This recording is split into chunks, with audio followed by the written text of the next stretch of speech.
With a mission to deliver fiscally responsible, highly dependable services to the citizens of our community and the region. With integrity and professionalism, this is the City of Albany Commission Meeting with Mayor Bo Duro, John Howard, Ward 1, Mayor Pro Tem Matt Fuller, Ward 2, BJ Fletcher, Ward 3, Chad Warbington, Ward 4, Bob Langstaff, Ward 5, Demetrius Young, Ward 6, with Interim City Manager Stephen Carter, City Clerk Sonia Tolbert, and City Attorney Nathan Davis. This is the City of Albany Commission Meeting.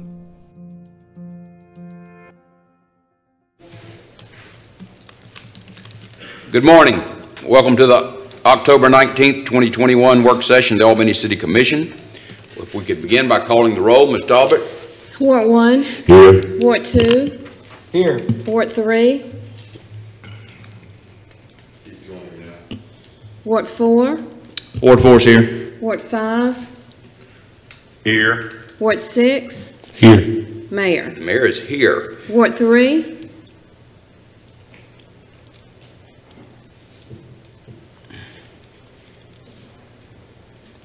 We have one public hearing this morning, an application to rezone the property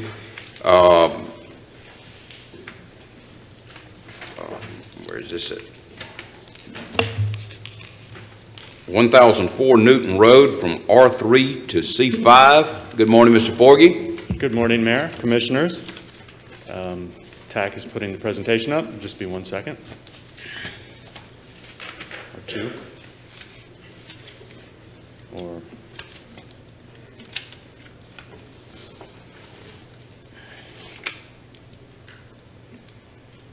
okay, here we go.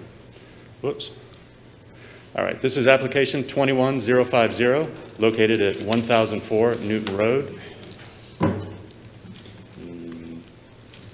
right. We're having some technical difficulties. All right. Okay, here's a location showing the property. It's in South Albany to the southwest of the Civic Center on Newton Road. The applicant's requesting that the official map of Dougherty County be amended to rezone a 0.08 acre parcel from R3, which is a single family and two family residential district, to C5, which is an office institutional residential district. The property is located at 1004 Newton Road. Property owner is Marion Gaines Jones, and the applicant is the City of Albany. The property is located within the 500-year floodplain. Here you can see in gray the floodplain occupies probably 3/4 of the parcel. That is the 500-year floodplain, so it's a non-regulatory floodplain. Records show that the property has retained its original R3 district designation since the city adopted zoning in 1970. The adjacent parcels to the south and west were rezoned to C5 in 1973. The adjacent parcel to the east has retained its original zoning of R3. Here you can see the subject property zoning and surrounding zoning. And here's an aerial view of that property. This location is a 0.08 acre parcel with a vacant commercial concrete block structure and is served by public water and sanitary sewer. The proposed use should be suitable with the adjacent land use. Here's a picture of the building. The proposed rezoning and potential use should not adversely affect the surrounding properties. Adjacent vacant parcel to the north is zoned R3. Adjacent developed parcels to the east are also zoned R3. Parcels to the south are zoned C5.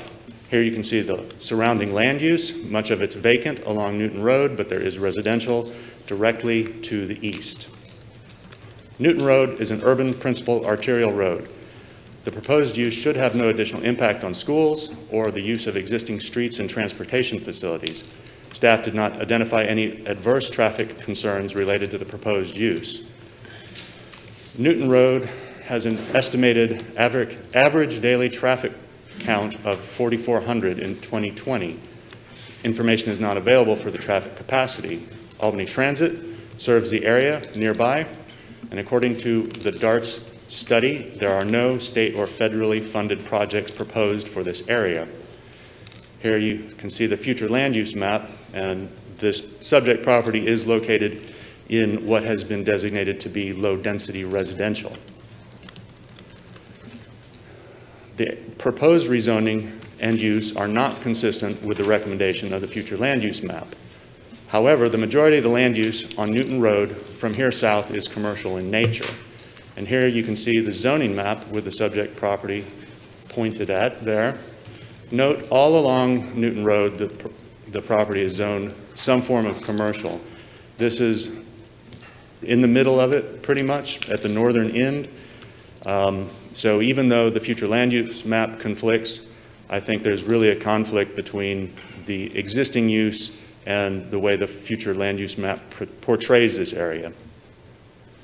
The Planning Commission voted and recommended to approve this rezoning of the 0.08 acre parcel from R3 to C5. That concludes the presentation. If you have any questions. Mr. Howard? I have no question. I was at the Planning Commission this month when they made the recommendation. Mayor Pro Tem? No questions. Commissioner Fletcher, are you with us? Yeah, I am. Thank you. I'm sorry for my delay. No questions. Commissioner Worthington? No questions. Commissioner Langstaff? No questions. Commissioner Young? No questions. Just one thing, Mr. Voorhees, it seems to be that this is on the boundary of the commercial property, but it's never been a residential property. That's correct. But the same thing is also true, it looks like, of 1002 Newton Road, the adjacent property. There's not a residential structure on it. And its highest and best use would also seem to be commercial, and likewise, it looks like there's commercial zoning to the east, right across the street, for the next 3 parcels. That is correct. And I mean, with that, I would wonder why we didn't just go ahead and rezone 1002 as well. Well, part of the reason is because frequently we rezone with a use in mind. Usually we rezone with the use in mind. So by simply rezoning it to be used commercially, we don't know what we're getting. So in this case, the owner of the property reached out to her commissioner and felt that the zoning was incorrect and it was the city's fault. And that's why the city is working to rectify this. However, the owner to the north did not make that request. We don't know what they intend to use the property for. So it would be my contention that rezoning it, even though it may be appropriate to be commercial, we don't know what we're getting at this point. So I would wait till that owner has development plans in mind until we rezone it. But it Okay, could go either way. okay, that's fine. Mr. Tupple, do you have anything else, Mr. Forgey? I'm sorry. No, sir. Okay. Did anyone sign up to speak? That's a good question. I believe there was at least one signature on that. Mr. Mayor, Yes. the property owner is here. Yeah. Ms. Jones? Yes. I'm sorry. Good morning. How are you doing? Did you want to address the commission, Ms. Jones? Yes. Okay. Could you come up to the podium?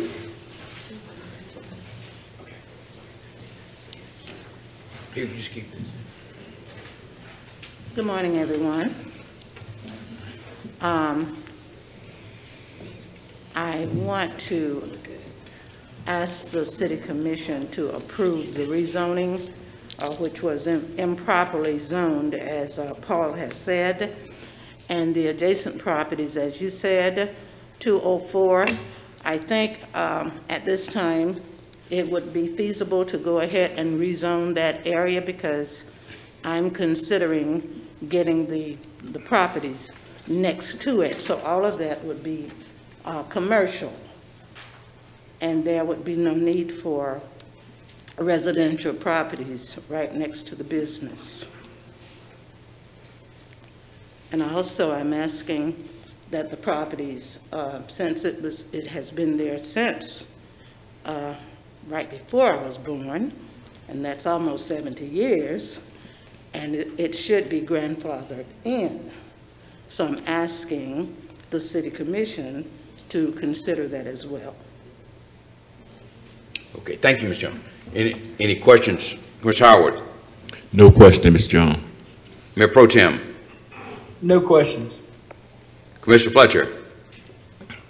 Well, there's really no questions, just a comment. Ms. Jones has worked on this. She's absolutely right. But did I hear her say that she thought that she was going to be purchasing the other property that we've discussed, that we would possibly be looking at rezoning?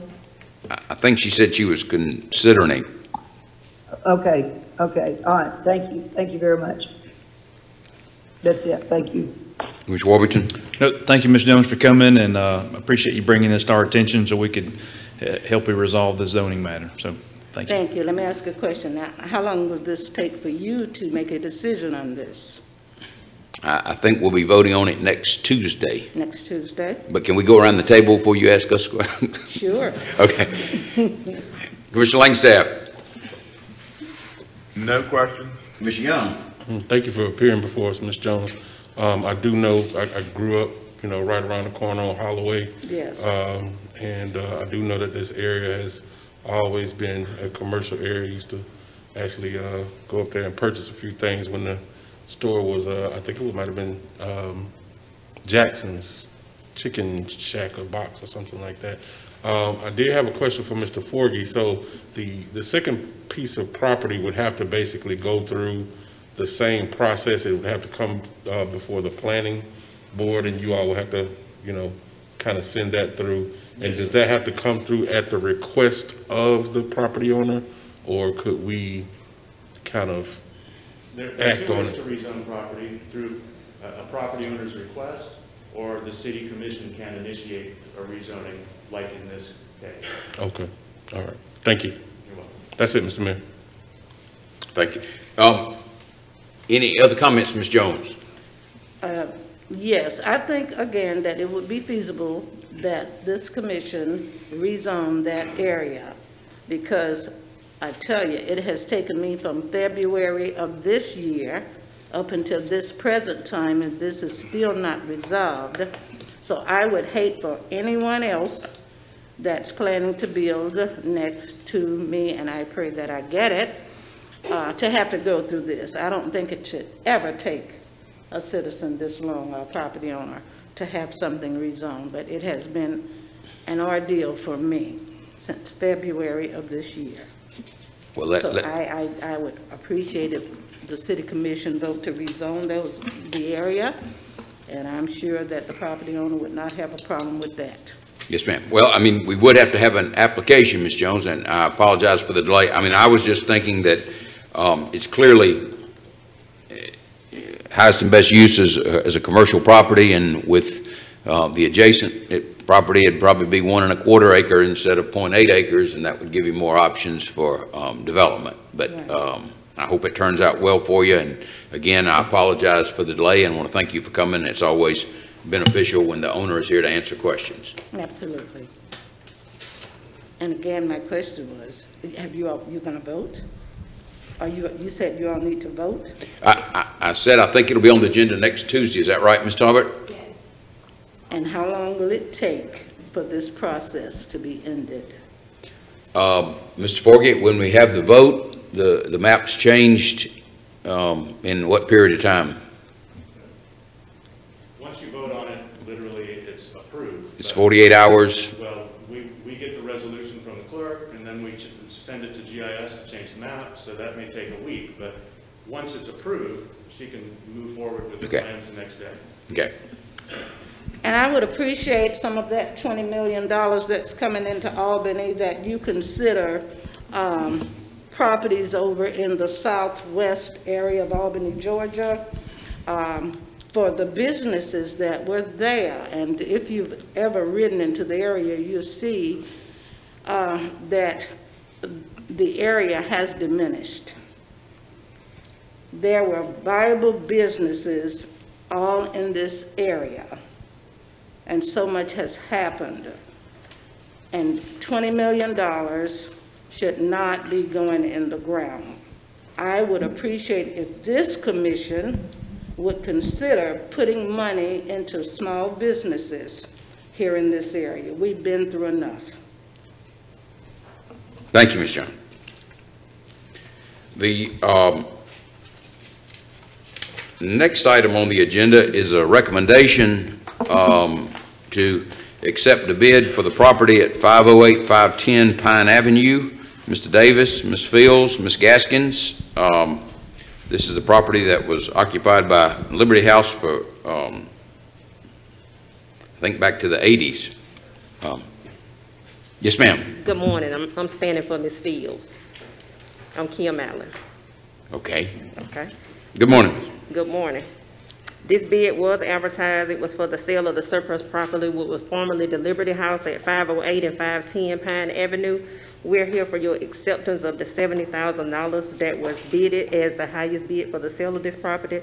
And also staff is requesting a memorandum of understanding between the city and Attica in which the proceeds of the sale will be used for the white boxing of the Attica properties. Okay. Thank you, ma'am. Any questions, Commissioner Howard? No questions, Speaker. Mayor Pro Tem? No questions. Commissioner Fletcher? No questions. Commissioner Warrington? Yeah, a couple of questions. In their bid, did they indicate what their use of the property is going to be? No, sir, we didn't ask. So we didn't ask for the purpose? No, sir. Are either one of these entities nonprofits or these for-profit It is entities? this Visions, the one that was the highest bid, is a nonprofit. It's a counseling agency. It is a nonprofit? Yes, sir. I guess that means it'll be tax exempt or? Yes, sir, if it's nonprofit. Okay. Is B's Enterprises, is it nonprofit? Yes, sir. Both of them are nonprofits? Yes, sir. Okay. The other question was, didn't we get an appraisal on this property? We did. Appraisal was looking at $55,000. It was $55,000? Yes, sir. Okay, that was the appraisal. Okay, and these are the only two bids that we received, since Yes, that's sir. on things in our packet. Okay, Yes, sir. all right, that's it, Mayor, thanks. Commissioner Langstaff? Nothing further. Commissioner Young? No further questions. This memorandum of understanding between the city and Attica, who would draft that, Ms. Gaskins? I drafted that, Judge. Okay, and so would it specify the property, or would that just be up to Attica? It's going to be the recommendation of there are three properties that are left on Front Street Market, so it's going to be the recommendations of one of those properties, most likely 121 Front Street. There's an interest. We're working with a entrepreneur who's working with the Small Business Development Center now, so that is going to be what's going to be recommended to Attica for consideration. Okay. Yes, sir. And it limits it to white boxing. And then on page 25, I left a blank space as to whether you and your colleagues want to use all of the proceeds in this MOU or just part of the proceeds. Yes, sir. And if I could add one thing, in case this bidder does not close, would it be okay to go to the second bid? Thank you. Ooh.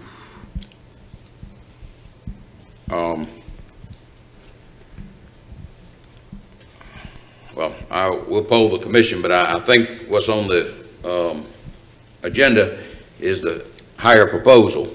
And, But yes, sir, that would come first, but just in case, you know, they don't close, well, we can just come back later then. yeah, I think, but if has a different opinion, All right, sir, thank that you. since this is on the agenda as opposed to being an option, we ought to vote on it like it's presented. But what's your position about that, Commissioner Howard?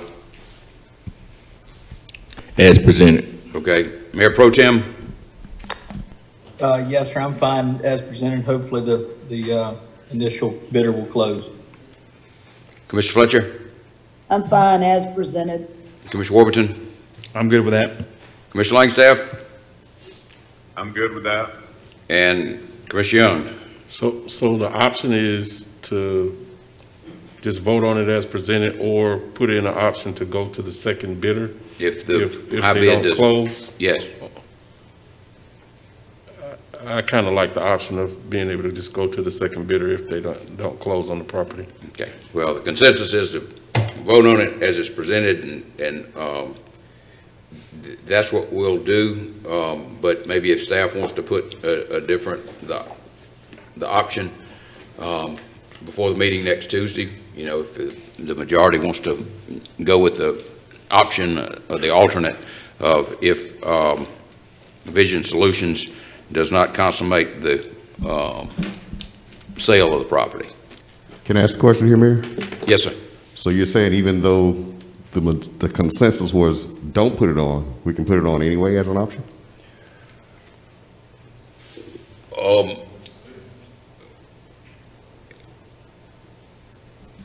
I mean, what I'm saying, Mr. Carter, is I can't speak for anybody else, but I don't think now's the time to be saying this is the option. I mean, this should have been included in the agenda packet, but if we have that option and we understand what it is before next Tuesday, if the majority want to consider that option. Okay. How do you want staff to proceed? That's the question I'm asking. Okay. Well, I mean, today, I don't think it's really timely to vote on the option. I think it should have been in the presentation, and no harm there, but certainly we want to move this thing forward. So if, I mean, staff can just give us that option. All right, then we will rework the wording of it and bring it as an option when we come back. Okay. On the next meeting. Yeah. Okay. All right. Thank you. Thank you, Mr. Carter. That's good. And Ms. Gaskins, the commission will get an update on whatever work is done, however this money is utilized, correct? So we'll do a running task. We'll run it through the finance department, and we'll report at the Attica board meeting, and we will also present that information back to the mayor and commission. Okay. Thank you, ma'am. Absolutely. Thank you for your support. Okay. Anything else? I don't. Okay. Thank you. Thank you.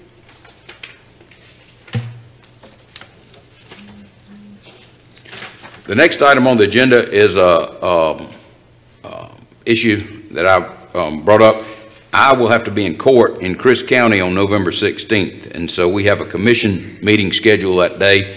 I had asked that we consider rescheduling it. I would be just as fine if the Mayor Pro Tem or someone else could chair the meeting and it went forward on the 16th, but I will not be here. I had mentioned to Ms. Talbert about possibly rescheduling the meeting for Monday, and she notified me that the County Commission has this room on Mondays. Then she suggested the possibility of utilizing room 120. The problem there would be it would be difficult to maintain social distance, and we'd probably have to limit the number of people who are present. So there are a lot of problems if we reschedule it for Monday, November 15th. And with that, I just want to hear what everybody's got to say about it. And like I say, it'd be fine with me if the meeting just goes forward on Tuesday, November 16th, but I will not be able to attend. Commissioner Howard. Mr. Mayor, since you will be out of town on the 16th, which we can let the Mayor Pro Tem chair the meeting. And I wish you well in your court case. Thank you. Mayor Pro Tem? Oh, I'm fine either way. I'm good with chairing the meeting on that Tuesday. Okay, good. Commissioner Fletcher? Well, I'm fine with Mayor Pro Tem, and you just be safe in travels. Thank you. Commissioner Warburton? I'm good with Mayor Pro Tem running the meeting. Commissioner Langstaff? I'm good with the Mayor Pro Tem running. Commissioner Young? That's fine as Mayor Pro Tem. Okay, I guess it's decided then, Mr. Talbot. We just won't change the meeting. Mr. Forgy? The next item on the agenda is discussion of updating the comprehensive plan. Good morning again. So in the past couple of months, I brought this to you as a draft that would be transmitted to the State Department of Community Affairs for their review. It's been reviewed and approved by them and needs to be adopted by the local government. Every 5 years, every government in Georgia is required by the Georgia Planning Act to do something with their comprehensive plan. This 5-year period, Albany and Dougherty County have to look at what's called the Community Work Program, which is a list of implementation items that the city intended to undertake over the last 5 years. We need to check in with that, say whether or not we completed them, whether or not they'll be continued, and create a new work plan for the next 5 years. That's mainly what's going on with this. In 5 years, there will be a complete update to the comprehensive plan, which will be much more intensive. The public and stakeholders will be involved extensively. One new addition to this is the inclusion of a broadband element in the comprehensive plan. This is a new requirement of the state, but it also opens the door to funding for broadband from the state. That's a prerequisite to have a broadband element in your comp plan. Everything's been approved by the state, and it needs to be adopted locally before it's official. Okay. Thank you, Mr. Forgy. Any questions for Mr. Forgy? Commissioner Howard. Mr. Forgy, we have a draft by the 31st of this month of the 5-year comprehensive plan? The final draft is finished, yes. Will we have it by next Tuesday? Yes. Well, it's the same as what was submitted to you, but I can resubmit it. Okay, appreciate it. Mm-hmm. That's it, Mr. Mayor. Mayor Pro Tem. No questions. Commissioner Fletcher. No questions. Commissioner Warmington. No questions. Commissioner Langstaff. No question. Commissioner Young. Yes, sir, Mr. Forgy. We're doing this in concert with the county, am I correct? With what? The county. Yes, sir. I mean, each government adopts it independently, but it's a congruous process. Okay. And I heard you talk about the broadband component of this. Yes, sir. And there's, well, I guess coming out of their meeting yesterday, there's been some discussion that they're going to proceed with a plan for broadband to utilize AT&T. And I know we had made some overtures toward them, I assume through the city manager, about using the city's internet services. Do you, I guess, have any opinion on how we need to proceed with that? I guess in terms of the plan, the comprehensive plan, if we're already kind of separate and apart on that issue, is there any thought of how we need to proceed with that as far as negotiations or sitting at the table? Well, I think, unfortunately, because of the way the comprehensive plan, the way the implementation of broadband on the ground and the requirements of the comp plan by the state, the schedules are off. So both governments have started working on things independently of the requirements of the comp plan.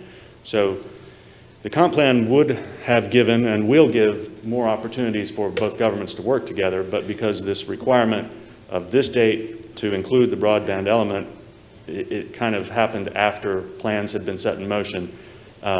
The two can't be put together. Ideally in 5 years, well, it'll start in 3.5 to update the comprehensive plan. We can get more working together on every component of the comprehensive plan, but with broadband, a lot of plans are happening right now. There's money through the state and other funders to implement broadband, so I think in 3.5 years when we start working on it, it will be a little behind on collaboration. And I guess, Mr. Mayor, with that particular situation, I don't know how much more, I guess, we can do in terms of engaging them on their broadband plans, but I guess with the comprehensive plan, I guess I just feel like it's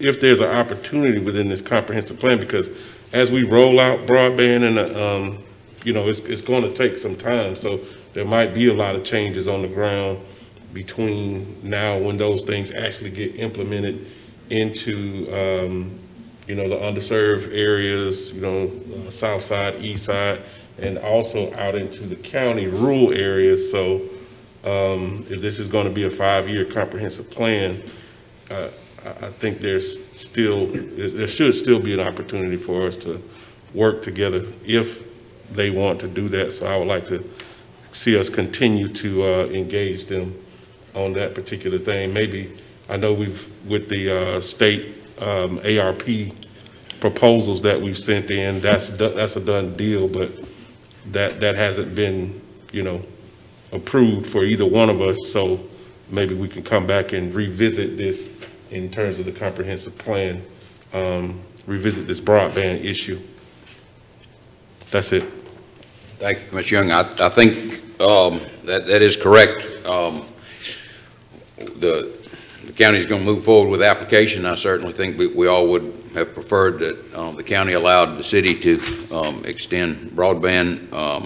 I suspect AT&T may have some broad initiative cooperating with rural areas. Mr. Carter seems to know more about that than I do, and is making presentations to Mr. Carter. Yes, sir.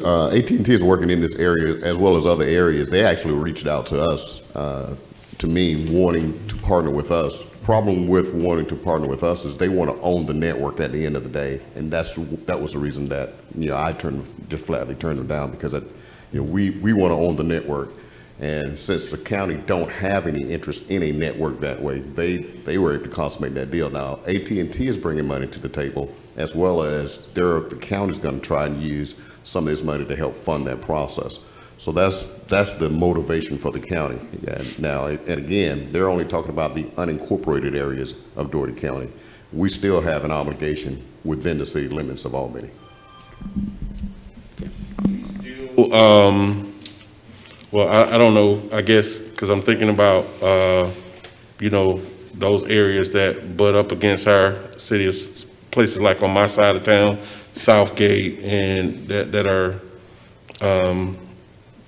pretty much close to us. They may already have city water and electric. Are we kind of anticipating that we would be able to service those areas if our proposal goes through? Yes, sir. Now, understand that internet is not like electricity. It's not territorial. Yeah, okay. So we can serve anywhere we can, as long as we can reach there and we can win the client. Mm-hmm. We can serve that area. So there's no reason why we can't. Okay. All right. That's it, Mr. Mayor. Okay. Thank you, Mr. Young. Any other questions for Mr. Carter in view of what that information? Mr. Howard? No further question. Mayor Pro Tem? No further questions. Commissioner Fletcher? Nothing further. Commissioner Warmington? Nothing further. Commissioner Langstaff? Nothing further. Commissioner Young? Nothing further. Thank you, Mr. Forgy. You're welcome.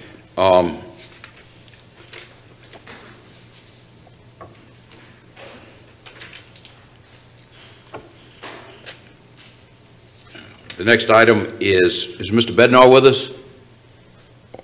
Good morning, Mr. Bednar. Good morning, Mayor, Commissioner, City Manager. Good morning. The recommendation is seeking, the staff is seeking authorization to purchase a utility trailer from John Deere for an expenditure of $75,687.07. Mr. Bednar, tell us about this.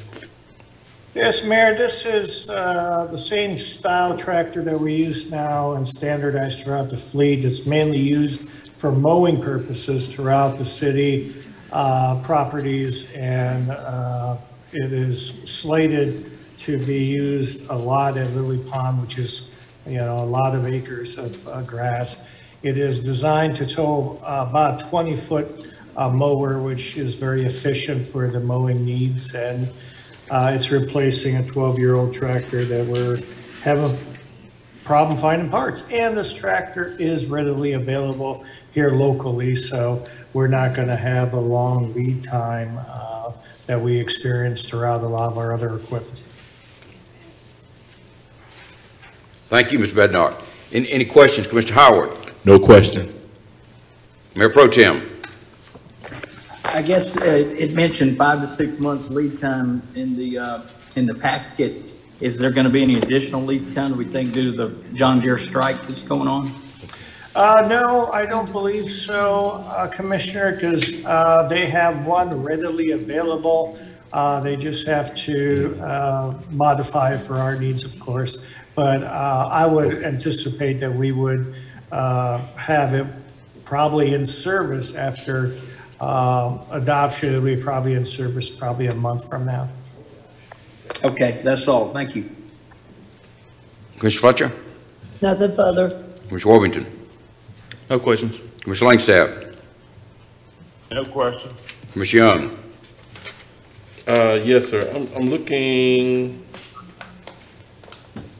okay, facilities management, I see it. Okay. Okay, that's it. Thank you. Thank you, Mr. Bednar. Next item is considering the purchase of 3 CNG buses from Gillig Corporation in Hayward, California for a total expenditure of $1,870,026. Can you tell us about this, Mr. Bednar? Yes, sir. This is 3 of the normal service route buses. They're 35 foot. It's the same standard as all the buses that we've purchased recently.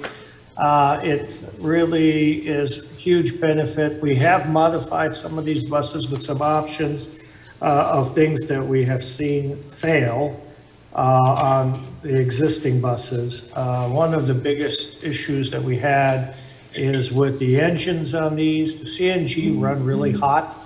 The previous buses that we purchased, some of them had aluminum pistons that basically busted apart. And so we've had a lot of expenditures and downtime because of that. These 3 buses will help transit, with their future expansion. It also helps in their ratio of spares, because we want to make sure that we keep up with our routes and have very little impact to transit. Okay. Mr. Hamilton? Ms. Strassenberg, do you have anything to add? Here for your questions, sir. Mr. Hamilton? Okay. Commissioner Harwood? Mr. Mayor, I have nothing to answer, but once you go around the table, I want to ask Mr. Pete a question. Okay. Mayor Pro Tem? No questions. Commissioner Fletcher? No questions. Commissioner Warburton? Yeah, a couple of questions. Mr. Bednar, so we're not replacing 3, these are 3 that we're going to add to the fleet? That is correct. Okay, and how many diesels do we still have? Are we 100% CNG yet? We're 100% CNG on both the main big buses and also the paratransits. Okay, then this is probably more of a cosmetic, but it is kind of related to COVID, but some of the modifications we've done to our buses, are these going to come with the plexiglass and some of the COVID safety measures, or we have to install that when we get it? I'm trying to remember the last discussion, because we do like what we installed here in Albany, both transit and fleet. We're involved in that selection. I think we were trying to get the vendor to buy that same brand and install it. And I can't remember if they were able to do that or not. My memory is failing me on that. But either way, we are going to install those. And I was just given the head nod that yes, Gillig will be installing those. So. Okay. Then the last question. So we didn't bid this out. We're using the state contract program. The Athens contract. Or an Athens-Clarke County contract? It is an Athens-Clarke County. It's a cooperative contract agreement. Okay. All right. That's it. Thanks. Commissioner Langstaff? Nothing further. Commissioner Young? Yes, sir. And I guess this is a question for Mr. Hamilton. Now, will this allow us to, I guess, have a full-size spare bus? Because I do know oftentimes, if a bus breaks down, we often switch out to the smaller buses, which are, have less ability to social distance. So getting these 3, will we have a full-size spare bus where we don't have to use those smaller buses? Yes, sir. In many cases, when that happens, what you're talking about, we either have several buses down or out for repair, and we don't have any more spares. Right now, if everything was okay, we would have 3 spares if all buses ran accordingly. 3 full-size spares? Right. Okay. But yes, this would help with that situation. Okay. That's it, Mr. Mayor. Okay, thank you. Mr. Bednar, I remember the city had maybe some substantial investment into converting to CNG, is that correct? The main portion, the main big cost was, of course, having a fueling site, CNG fueling site, which we did not have, or there's nothing available here locally. Okay. I had asked before, and I believe, interestingly enough, that Athens-Clarke County has hybrid buses. Is that correct? I do not know that. Okay. Well, I see that we're purchasing off a consortium contract that I guess is handled primarily by Athens-Clarke County. And did we make any inquiry as to the availability and cost of hybrid buses in this instance? I am not aware of which hybrid we're talking about, because usually when you go to CNG, I think it's diesel and electric. Mr. Hamilton, did you look into that some time ago? You had us to look into CNG and electric, but we never did look into hybrid for as diesel and electric. Okay. I think what they have in Athens is diesel and electric, but so we didn't look into that is the answer to the question then. Well, Mayor, let me interject. You also asked about electric buses. And I did look into electric buses, and they are roughly $1 million to $1.1 million a piece. Plus, you'd have to build the infrastructure. Okay. Well, I mean, again, Mr. Bednar, not to belabor the point, but we're going to have to build infrastructure at some point. I mean, and I think that's what I'll be looking to you for information and direction. We expect if the infrastructure bill's passed, there's going to be funding for charging stations, and I think we need to be in line there because it's coming, whether you agree with it or not, and I think we need to be on the front end instead of the back end of it, the transition that is. So, but if we're talking about another, I guess 80% cost is roughly the difference, right? For the electric? Yes, sir. Yeah, I think these are, I think there was, I'm trying to remember, I think it was about $400,000 increase, and that's the minimum, because we haven't really spec'd an electric bus, but from my conversations with Gillig, for example, they were telling me that that would be roughly the cost. So. Okay. In the future, could we always get a option for the more environmental vehicle, Mr. Carter? Absolutely. Yeah. I mean, I don't know if you'd save $500,000 over the life of the bus, but I mean that's the big consideration, the difference in the fuel cost and the expense of the electricity in addition to the benefit to the environment. But with that, thank you, Mr. Bednar. And Commissioner Howard, you had a question for Mr. Bednar. Mr. Bednar. Yes, sir. Good morning. How you do? Good morning, sir. Yeah, I use that road, Blaylock and the Liberty bypass on a regular basis. And I had alluded to last year that from looking at the fleet management where the mechanics and all are hired there, is there anything we can do? Because from looking at it from a citizen of the community, looking at all those junk buses, vehicles and cars and garbage trucks out there, it really gives the city a bad image when you're on the bypass looking down, and when you say that this is a city fleet management building, that I know it would take a lot to put a screen up, but it just does not appeal good in East Albany or anywhere. that the city owned it and all of those vehicles and stuff out there, it just looked more or less like a junkyard, like down the street, where the other guy got a junkyard on Broad Avenue. So is there anything that you can look at and see that could we put a petition up to block the view from the citizen, seeing that that fleet management with all those junk cars and vehicles out there? I can get with our facilities director and try to price something out for you if you would like us to come back to the commission for that. And Mr. Mayor,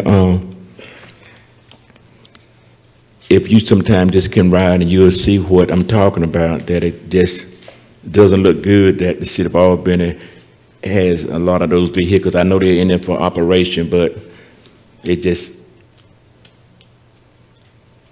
don't look good to say that we own that and we're in the city of Albany, Georgia. Thank you, Commissioner. Thank you, Mr. Bednar. The next item is, I guess, we sent out an RFP for construction rock, and what staff is recommending, good morning, Mr. McCook, is that we actually divide the bid to the three vendors who expressed interest in this contract. Is that right, Ms. Strassenberg? It was an invitation to bid, and so primarily those are awarded to the lowest bidders of each line item product. The city reserves the right to split the bid out if that becomes more feasible and in the best interests of the city. Okay, so what we did here is actually, I'm mistaken, it's not actually deliberately dividing the bid among the three vendors.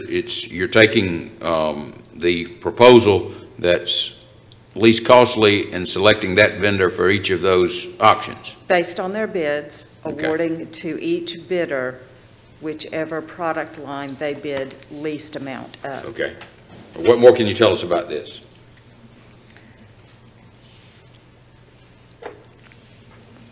I can pass that over to, about the bidding Okay. process?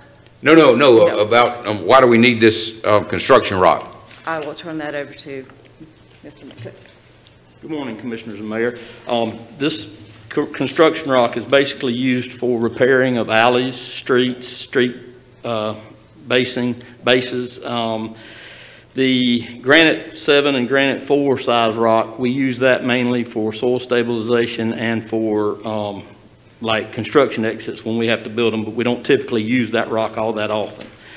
The granite GAB is required by Georgia DOTs for when we cut DOT right-of-ways or cut DOT roads, so we can put that back in until we can get back to repair it on a more permanent basis. The concrete GAB, the standard and select, it's really dependent on your base, your soils under your base. So if you've got a more stabilized base, you can use the standard GAB. The select GAB is for a more pliable base. The concrete rubble rock we found that to be a more substantial repair item in repairing dirt alleys. Instead of going back in with dirt, we can go back in with this crushed concrete, and it fixes some of the more unstable holes that we have in some of these areas. The crushed asphalt, now that we've completed the first round of SPLOST 7 crushed asphalt alleys, we really need this crushed asphalt to be able to repair those alleys, because we don't have that on hand, and this is just really a maintenance contract so that we can buy the maintenance rock. Okay. Thank you, Mr. Cook. Thank you. Any questions for Ms. Strassenberg or Mr. McCook? Commissioner Howard. Mr. McCook, let me ask you a question. Yes, sir. It said that awarding the split bid would save the city approximate $4,800, right? Yes, sir. Have we ever done one like this in the past, or? I'll have to turn that over to Ms. Strassenberg. Okay, little brother. I don't have the complete documented history of this bid going back many, many years, but in recent history, we have not split this. We have generally received from one vendor all the rock. Okay, so all three of the vendors agreed that it was okay, right?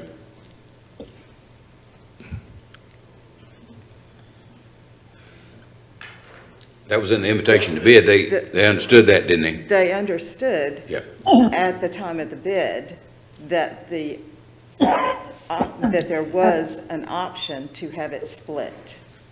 Yes, sir. That was outlined in the bid documents. Okay, that's it, Mr. Mayor. I guess Ms. Fields is going to give us some background on this.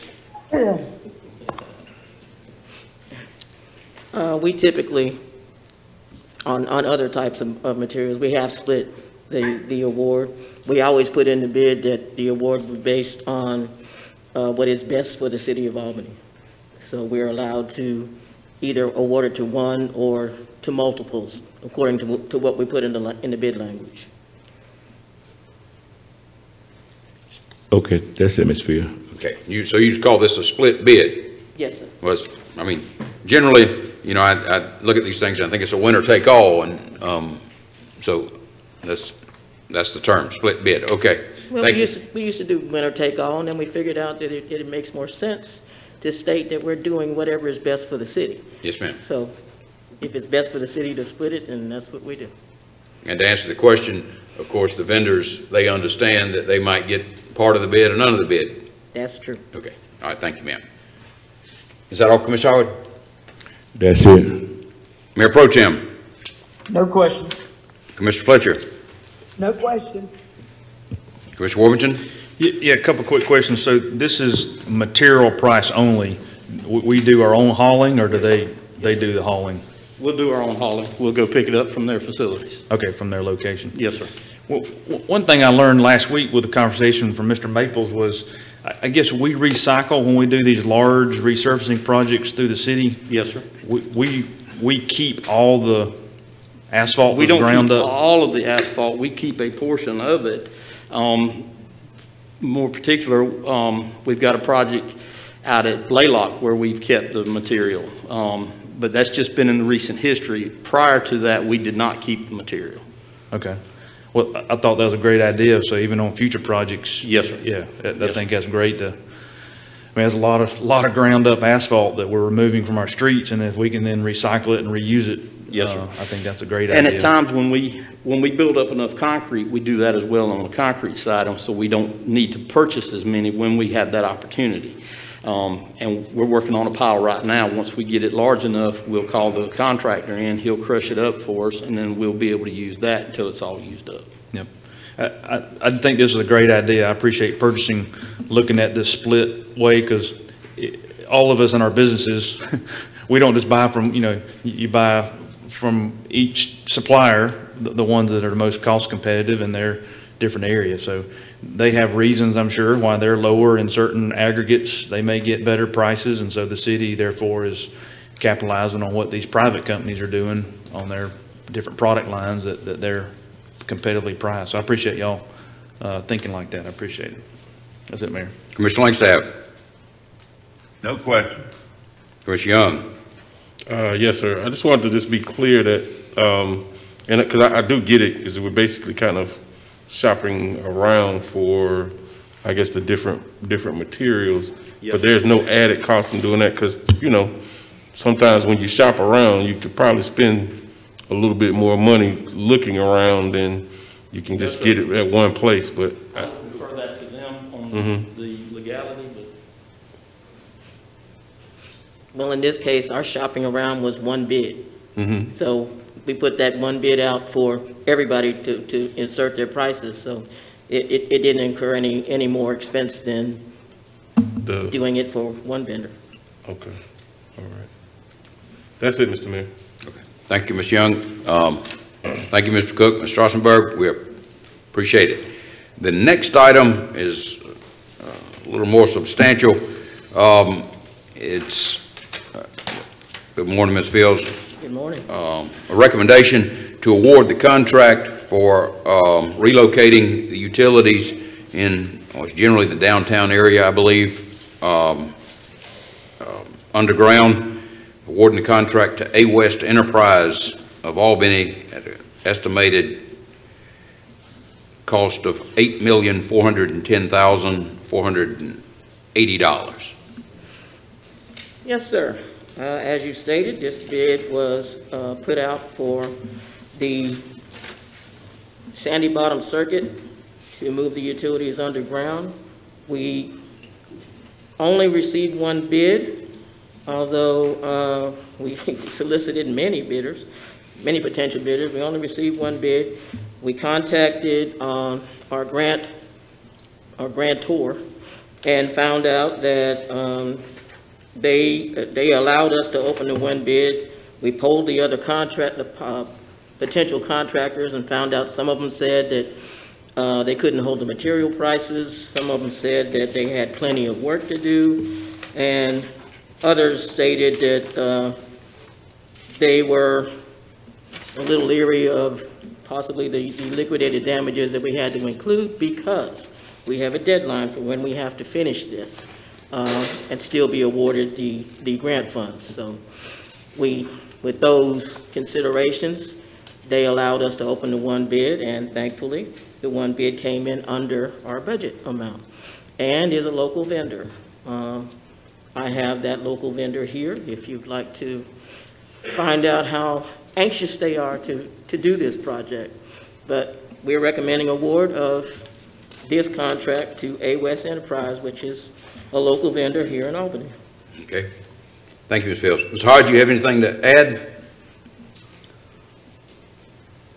Good morning, Mr. Mayor. Kendall Hodge, Deputy Director for Utility Operations. I'll be the internal project manager interfacing with A West Enterprise to make sure that this project is completed on time, within scope, and in budget. And we'll be providing regular updates to senior leadership as well as EDA with respect to the status of this project. And I'll entertain any questions if you guys have any. Ms. Hodge, could you tell us what's involved in being project manager besides giving updates to the commission and DDA? I'm sorry, say it again, please. What will you as project manager be doing other than providing updates to the commission and the DDA? Yeah, I think, you know, as I mentioned before, I'll be interfacing with A West on a regular basis, having periodic meetings to ensure that the project is being executed within scope, on time, and on budget, because it's essential that we hit that target date. The project has to be completed within 450 calendar days, so it's critical that we stay on top of project execution. Okay. Thank you, Mr. Hodge. Mr. Trotter, do you have anything to add? Okay. Commissioner Howard, any questions for any of the presenters? Ms. Field, you did say that you did contact and they said it was okay to go with the one bidder, right? Yes, sir. Okay. And based on some of the bullet points, you say a lot of them looked at the time and trying to get equipment, things of that nature, was not in the best interest, right? They were leery of being able to hold their prices for that long, but A West has assured me that their prices are good through the end of this month, so we can get them under contract and we're good. Okay. Mr. Mayor, as you go around, I want to, since the owner of A West, Mr. Eddie West is here, I just want to ask a couple of questions here. Okay. Could Mr. West come up? Let's go ahead and.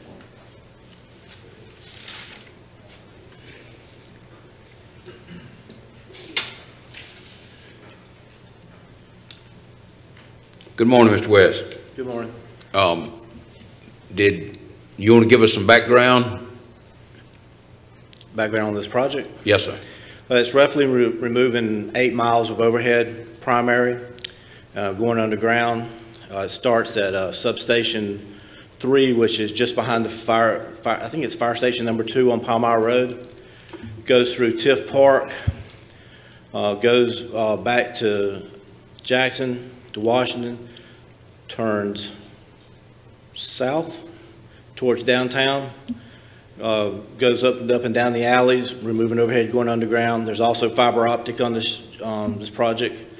Goes behind the hospital a little bit, goes behind Sellers Tile, right there behind the Albany Towers, and goes underneath the river to the other side, and basically up a riser pole. Okay. Questions, Commissioner Howard? Mr. West. Good morning, Mr. West. How you do? Good, sir. You will not your company will do all the work, but you're not subbing this work out to subcontractor, will you? We have 2 major subs, the boring contractor and the fiber optic. The boring contractor, I have 2 choices. One's from Columbus, Georgia, and one's from Florida. And the fiber optic is going to be done by Metro Power or Albany Electric, whatever you want to call them. And then the remaining work, the high voltage work, will be done by A West. Okay, and not to put you on the spot, I know that will there be any work leased to a list of minority contractors? Or? No, sir. Majority of this work is very technical. It has to be bonded. That's our bonding company requires us, especially on the boring. It is very risky. Just imagine going underneath the river. The fiber optic work these are large contract amounts, which we have to have bonds on that to protect ourselves. And like I said, A West was going to do the rest. A West Enterprise, if I know it doesn't matter as far as plans and specifications, is a federally recognized hub zone contractor, which means that 32% of our employees live in hub zone areas. But right now, we're not planning on subbing other than those 3 scopes. Okay, that's it. And I put a face with a name when we talked last year about the dumping out there on Yes, sir. Canal Yes, sir. Street, Yes, right? sir. Yes, sir. That's it, Mr. Mayor. Mayor Pro Tem. Yes, sir, not a question for Mr. West, but just back to the funding source. Would this be funded totally from the sewer fund? Is that correct?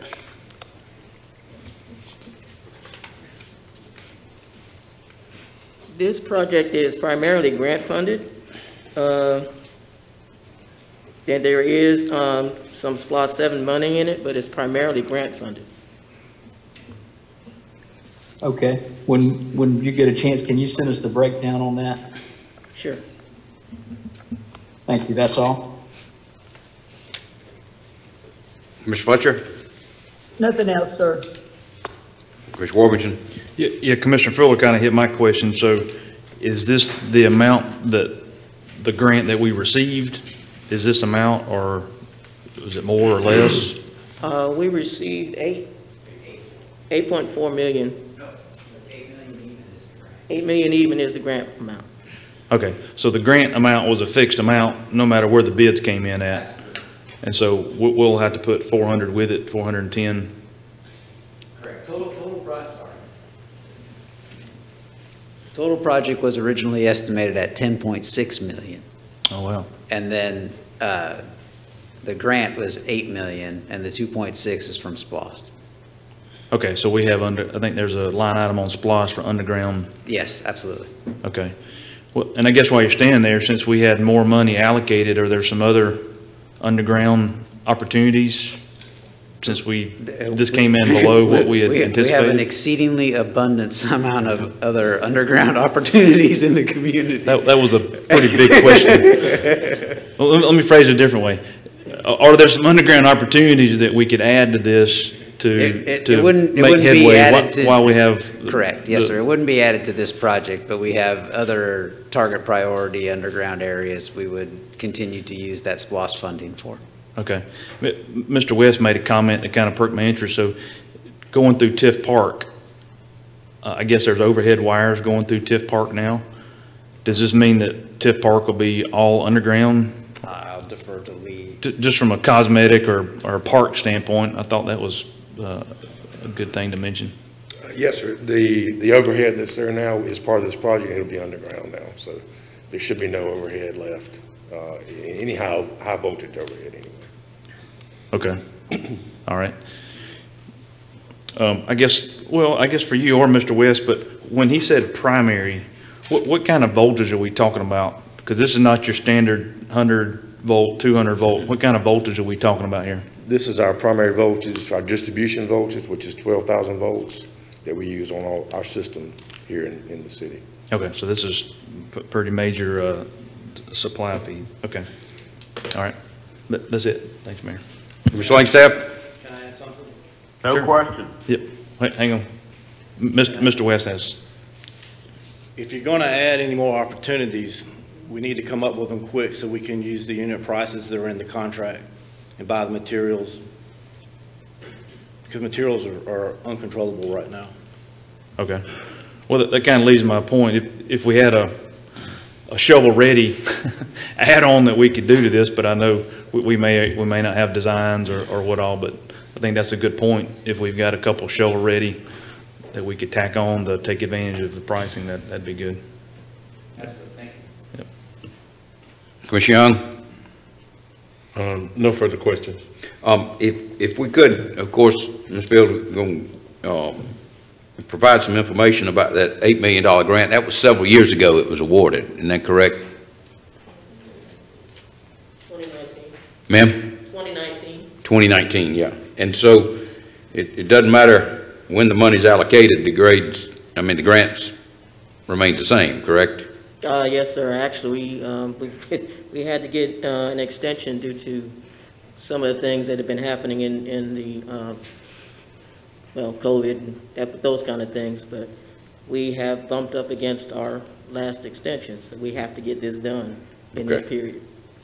Well, the other thing, and I think I've seen it before, could we get a map of the area where we're going to convert utilities to underground? Sure. And maybe sometime in the coming months. I mean, I know it had been discussed before. This is a transition that needs to be made throughout the city, I believe. And not that we need another monumental project, but I think we need to be cognizant of the benefits and what would be involved. Thank you, Ms. Field. Mr. West, thank you. Question, Mr. Mayor. I just had one quick question. Yes, sir. Stott. Is this the same project that is going to take care of the wiring for the old bridge as we get ready to redo it? That's not the same one? Okay. Okay. Excuse me, Phil. Mr. Wright had signed up to speak on this item.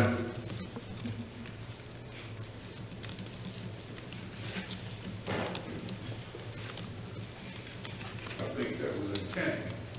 Sir? I said, I think that was intentional.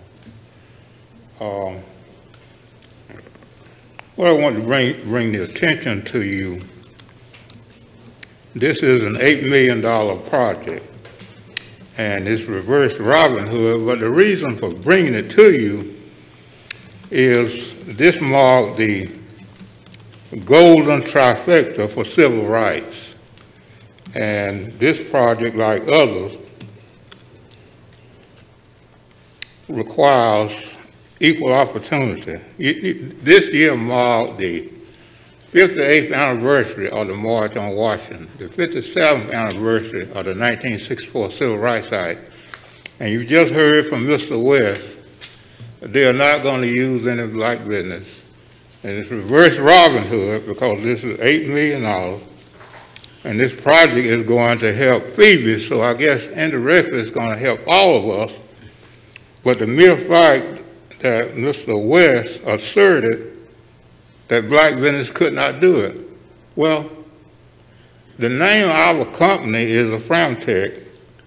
We run Cat 5, Cat 6, fiber optic cable, certified by Microsoft, certified network administrator. I mean, that's one of the things we do. That's why the name of the company is a Framtech, using technology of fiber optic cable. As a matter of fact, right across the street, what we're calling the judicial building, a Framtech did a lot of those transfers from what used to be the water, gas, and light building to the courthouse. So forgive me if I disagree with the assertion when he can call here and tell you that black business cannot handle it. There are at least 10 black contractors, and I know Mr. Carter had a meeting, well, it was a bogus meeting, well, it was a meeting last night. Well, they had discussed this with me 3 months ago. William, when the opportunity is going to come? Well, the reason this is the golden jubilee trifecta for civil rights I just announced. You all had an opportunity. Well, we will explain this to you on August 25th. We met right out here. What President Lyndon Johnson declared in 1964 was that America had to get away from an unjust society, and there could not be any rich society and powerful society, but a great society and an equal society, because a dual society was an unequal society. So that's why the 1964 Civil Rights Act, now you're going to see this again on page 94, or we'll bring it to you. So Mayor, try to avoid some of the overt discrimination and leave affirmative out, but we put the request before you. If you look on the second page of the document, we explained that to you. Here's $8 million, that base is coming from poor people's money. And then someone gets up here and asserts, never giving them an opportunity. Well, President Johnson said that there has to be diversity and inclusion, and it was the only time Dr. Martin Luther King Jr. and Malcolm X met, when he signed with 60 different pens the 1964 Civil Rights Act, declaring discrimination prohibited in the public sector.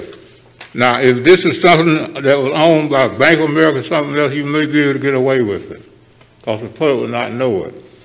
But we run the cable that he is saying that black businesses cannot handle. He never called me. I talked to the other 10 black electricians yesterday. Mayor, may I make a point of order, Mayor? Yes.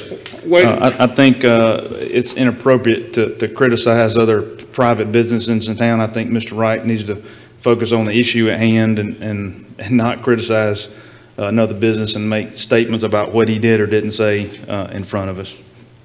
No. I mean, if he wants to speak to the seven of us in terms of our decision, but it's just not appropriate to bash another business in town. Right, I think, Mr. Wright, rather than criticizing other businesses, I think you can say what you said to us, but go ahead with that. Well, if you look on page 2 and 3, it is handled. You have to understand the mere fact that you exclude someone is discrimination. Now, if a vendor come over here and say that he is not going to use, he don't produce any evidence that they cannot handle it, what do you think that is?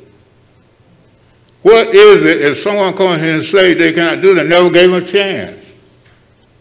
Never opened the door to opportunity. That's what the 1964, see, what you're doing is interposition and nullification. That's what Dr. King was telling us, that you cannot say one thing and then do the polar opposite. You're saying you're not discriminating, that's your policy.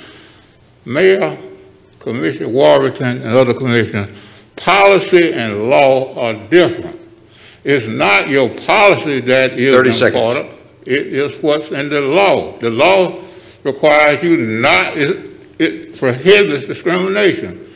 If a company come over here and say they just arbitrarily decided that black business cannot handle, what do you think that is? You never give me an opportunity to come to the door. 10 seconds. Well, you took 2 minutes already when you interrupted me. Okay.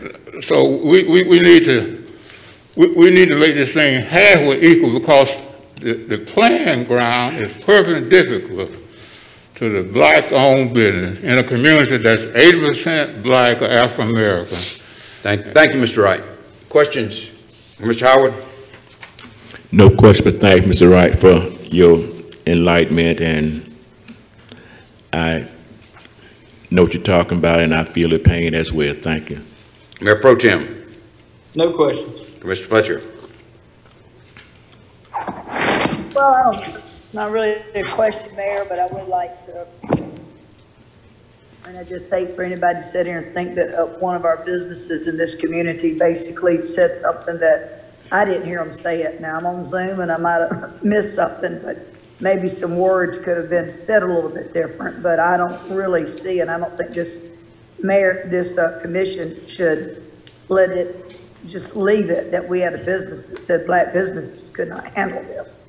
That is, that's just not right. I don't care if your business is black, white, or brown. You shouldn't put something out on somebody when that's not what was said, and I'd like to see that cleared up, Mayor. Have a great day. That's all I want to say. Okay. Thank you. Mr. Warburton, No questions. Commissioner Langstaff, No questions. Commissioner Young. Yes, sir. I appreciate your comments, Mr. Wright. You know, this is still getting back down to the responsibility of the city to provide those opportunities. Mr. West is at his liberty to use whatever subcontractors he wants.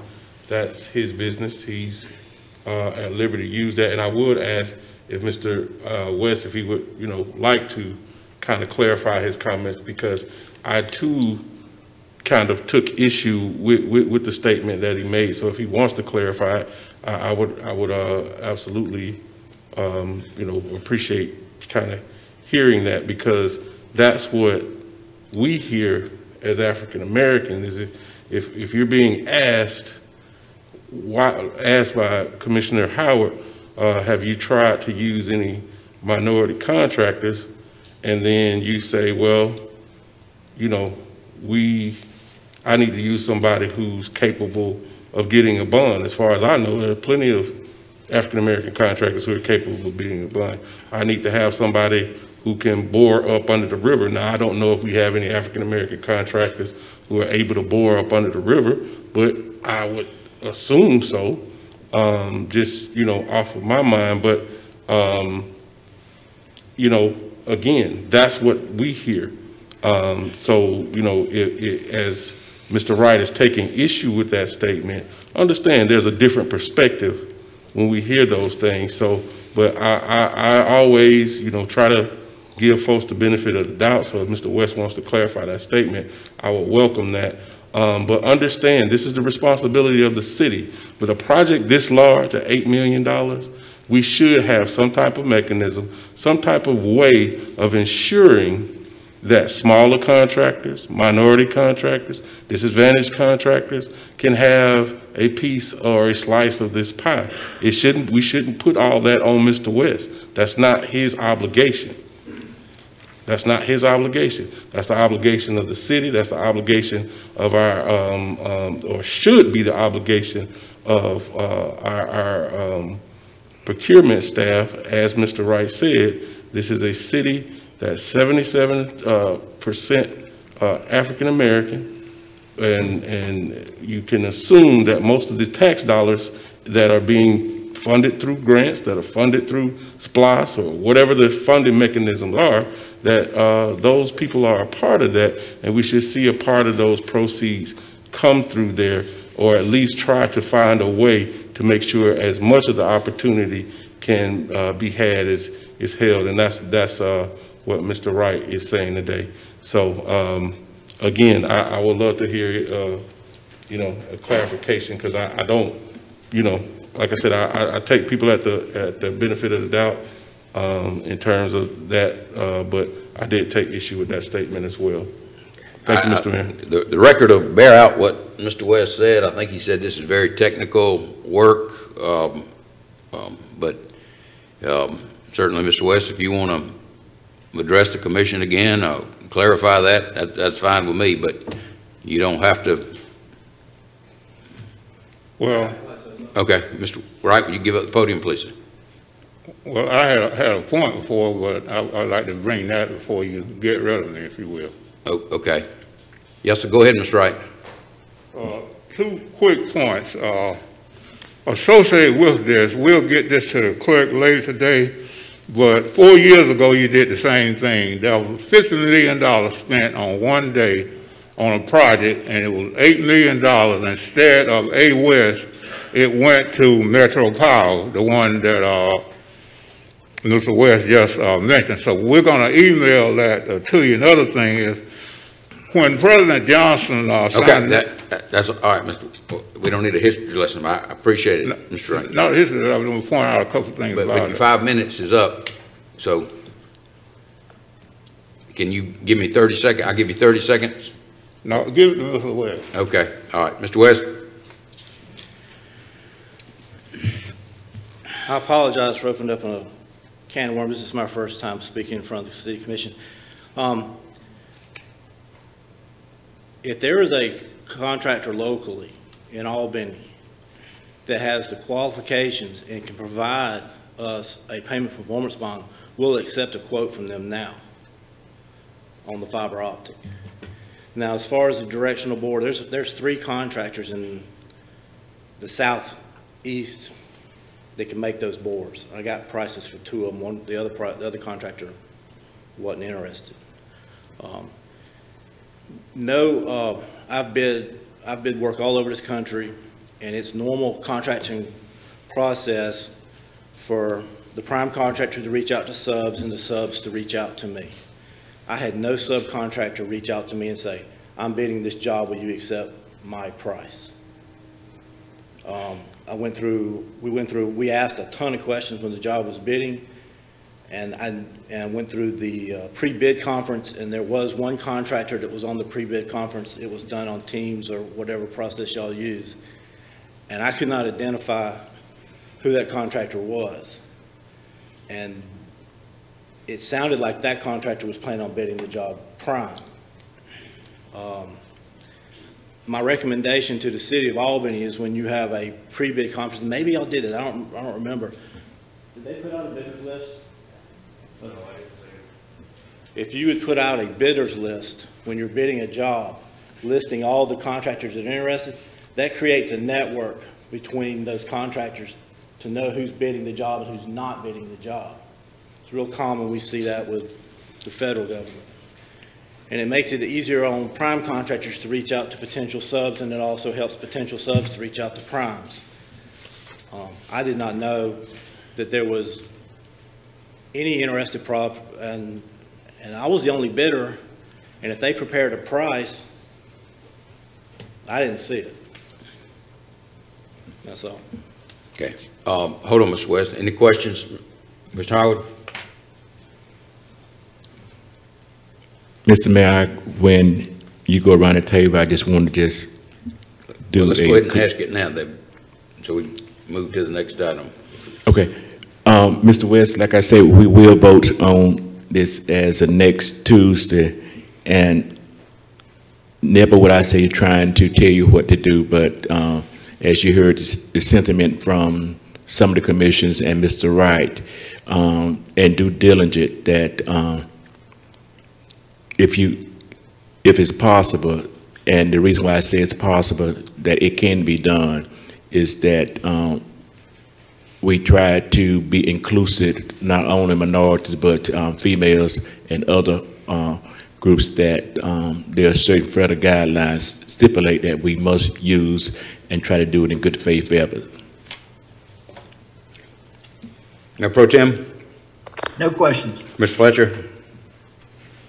Well, just to tell you, thank you for clearing it up, Mr. West, and Commissioner Howard, thank you for bringing up the fact that women are minorities also. Thank you. Ms. Warmington? No questions. Mr. Langstaff? No question. Ms. Young? Thank you, Mr. West, for that clarification. And I think that speaks to the point that we need to have the processes in place in our procurement processes to ensure that, you know, as Mr. West said, that those things can get done. And if we do have them, then, you know, I guess this board and Mr. Wright and whoever else is interested in making sure those opportunities happen, know that they're there. Thank you. Ms. Fields, you're here for the next item? Well, I just wanted to mention that we directly solicited 19 minority contractors who had the qualifications to do this job, and we heard from none of them. Okay. Thank you, Ms. Fields. The reality here is we've had this money for almost 2 years. We've got 450 days to get the job completed. We had one bid, and fortunately, it was a local business. And I think we all recognize we can and should do more to utilize minority business. But as Ms. Fields just pointed out, numerous DBEs were solicited. And the fact is, we've seen it time and time again in recent months.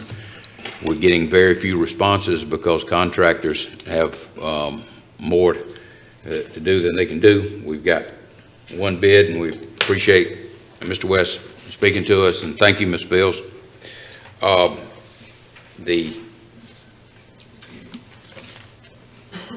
Mr. Hodge, thank you. Ms. Trotter, thank you. The next item on the agenda is a recommendation.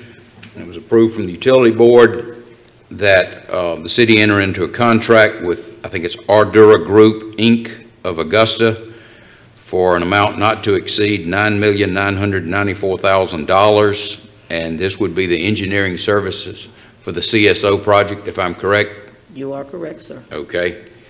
And this also is the successor of what was Constantine, and I think did the previous study. Is that correct as well? That is correct. All right. What can you tell us about this, Ms. Field? Well, I can tell you that we put out an RFP, a request for qualifications as required in order to find a company like this. We received 4 proposals, 4 quality proposals. We evaluated, and Ardura came out to be the top firm. We negotiated with Ardura and reached a firm not to exceed amount of $9,994,000 for them to do the design of the CSO, remaining CSO project that we have to have done by 2025. Ardura is here if you would like to ask them some questions, and as well as other staff. Okay, thank you. Ms. Hughes, you have anything you want to add? Okay, Mr. Maples? I'm here for questions. Mr. Stock? Here for questions. Okay, and Mr. Brown, you online? Yes, I'm here. Okay, good morning, Mr. Brown. Good morning, everyone.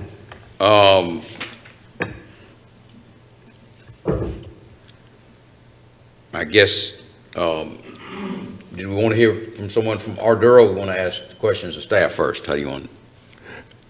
Mr. Mayor, a project this side, I think we should hear from the guy from Ardura, and if some of his colleagues here, because Yeah, I agree with that, Commissioner Howard, but what I'm saying is, excuse me, do we want to ask questions of staff first and then have the representatives from Ardura come down? well, since staff is here, let's get the ball rolling. All right. Y'all, we'll get y'all. Can we go around the table, please, sir? Yes, sir. Thank you. All right, Commissioner Howard, any questions for staff?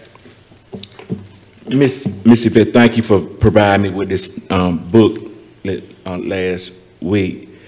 But looking at it, and that they have their headquarters in Central Georgia, have they ever done any work for the city, a company of this size, in the past? Well, if you consider the Constantine work, then yes, but they can tell us better than I could tell you. Mm-hmm. But without Constantine, this would be our first time using. This is our first time using Ardura, yes, sir. Okay. That's it, Mr. Mayor. Okay. Mayor Pro Tem, questions for staff? No questions for staff. Commissioner Fletcher? No questions for staff. Commissioner Worthington? Yeah, so I guess this was not the way it was bid, it was not a lump sum firm price. Was it a not to exceed price or a unit price? What was the financial? Well, what is required by the Brooks Act, which is what you have to use when you're hiring engineers, is you have to do a request for qualifications, and then whoever the top proposer is, you can negotiate with that proposer. You cannot move to the next highest proposer unless you're not going to use the first one. If negotiations fall apart, then you can go to the next one. So you can't compare prices according to the Brooks Act. So what we ended up with, Mr. Stock was heavily involved in making sure that this was a not to exceed amount of $9,994,000. Okay, so really what we're focused on today is the most qualified firm. Yes, sir. And the not to exceed was kind of a general number that you feel like that it shouldn't exceed, but it may very well come in less than that. It may come in less than that. There is a contingency built into that number. Okay. So I guess for Mr. Stott, so, you know, we've got this permit in 4 years to get us to 85%. So this bid, are they responsible for all the engineering work to get to that point, or what is involved in this bid compared to what our deadlines are? Yes, sir. This will cover all of the remaining engineering to get us to acceptance of the permit, or to in compliance of the permit. Okay. And I guess from a staff standpoint, you've backed up from that 4-year mark all the way back because, you know, engineering wise, they've got to have designs done by 2022, middle of 2020, you know. So you feel comfortable with all the milestones you've given them, that if they hit their milestones, it'll help us be successful in the construction to get to the 85%? Yes, sir. And there was a timeline included in your packet. Okay. So that timeline is what part of the qualifications they've agreed to, that timeline. It's one of the qualifications that were utilized in selecting a firm of this size that would have the capabilities of doing that amount of work in that short period of time. Okay. What, if any, are you expecting them in terms of even construction management? Will they be involved throughout construction as well? They will be involved throughout construction. Okay, so that's part of the bid, yes, sir. Qualifications, project management, construction Included management? in each line item, yes, sir. Okay. All right. That's it, Mayor. Thank you. Commissioner Langstaff? Nothing further. Commissioner Young? No further questions. This is, so, Ms. Fields, price, when you're so under this Brooks Act, and I don't know anything about it, you can't consider price. That's not a factor that comes into the evaluation process. Is that what you're explaining to us? That's what I'm explaining to you as a procurement professional. I can't stand the Brooks Act, but Okay. it's something that we can't compare price. We have to just go by qualifications. Well, I mean, you know, when you look at the considerations of the factors, I guess you call it criteria, price would always be one of the, if not the most important, and it's not something that was considered for. Okay. Mr. Stock, we're using the 105 million figure, and if I'm correct, that was Mr. Threadcraft's revision of the plan to get to the 105 million. I would say it was the staff and Mr. Threadcraft's. Okay, staff and Mr. Yes. Threadcraft. So will Artura be using their 135 figure, or they're going to be using? No, they will adhere to the numbers of the 105. Okay. And that's also was included in your packet. Okay. Well, I see the 105, but still, you know, I had the question that they designed something that was more expensive, and I remember we Yeah, no, they have to go by the design that we accepted. Yeah, the temporary, at the wastewater treatment plant, there were a couple, okay. In one thing, I think I asked for this at the utility board meeting, and if I didn't, I apologize. Could we get, could the commission get a map laying out where these basins are and explaining in layman's terms how the various projects are going to work together to achieve the 85% separation? I mean, Yes, we don't need it in the next week, but Mr. Stock, I mean, we heard Ms. Jones earlier say, why are you putting this money in the ground? There's a lot of disinformation, a lot of dissatisfaction with it. But I think certainly we as commissioners need to have a sound understanding of not only what needs to be done, but how it's going to be done. Yes, sir, we can do that. Okay, we appreciate it. All right, thank you. And someone from Artura or one or more members want to address the... Mayor, may I ask one more staff question? I think Mr. Brown was on the line. Okay. But maybe while they're coming up. All right, go ahead. Mr. Brown, you on the line? Yes, sir, I'm here, Commissioner. So from a money standpoint, I think we're kind of front-loaded because of the 20 million that we've allocated. Do you see this 9 million, I guess, expending at least half of that relatively quick, or when do we need other sources of funding to come in, do you believe, with this project? I do believe by the spring, at the latest, we need to make application for additional funding. Of course, a lot of it depends on what happens with the infrastructure bill. But I think worst case scenario, we would probably need to make some type of application for additional funding in the spring of next year. But I think the fact that this is spread out over several years, this particular proposal, I don't think it adds an additional, even if we did not have this proposal, I think that would still be true that we would need to look at doing some type of application in the spring of next year. And when you say application, what are you referring to? Some type of debt. We're going to have to borrow some funds based on our current, what we know today. Even if we get some additional funding through an infrastructure bill, that could possibly push that down the road to some degree.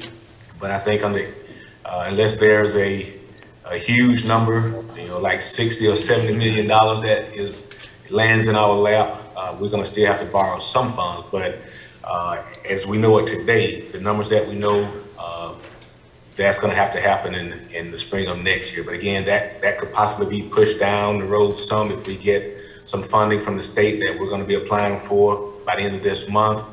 If we get some other federal funding, if an infrastructure bill is passed, then that could also push it back sometime. But in totality, based on the cost of this project, this $105 million project, we're going to have to borrow some money at some point. It's just a matter of how soon we're going to have to do it.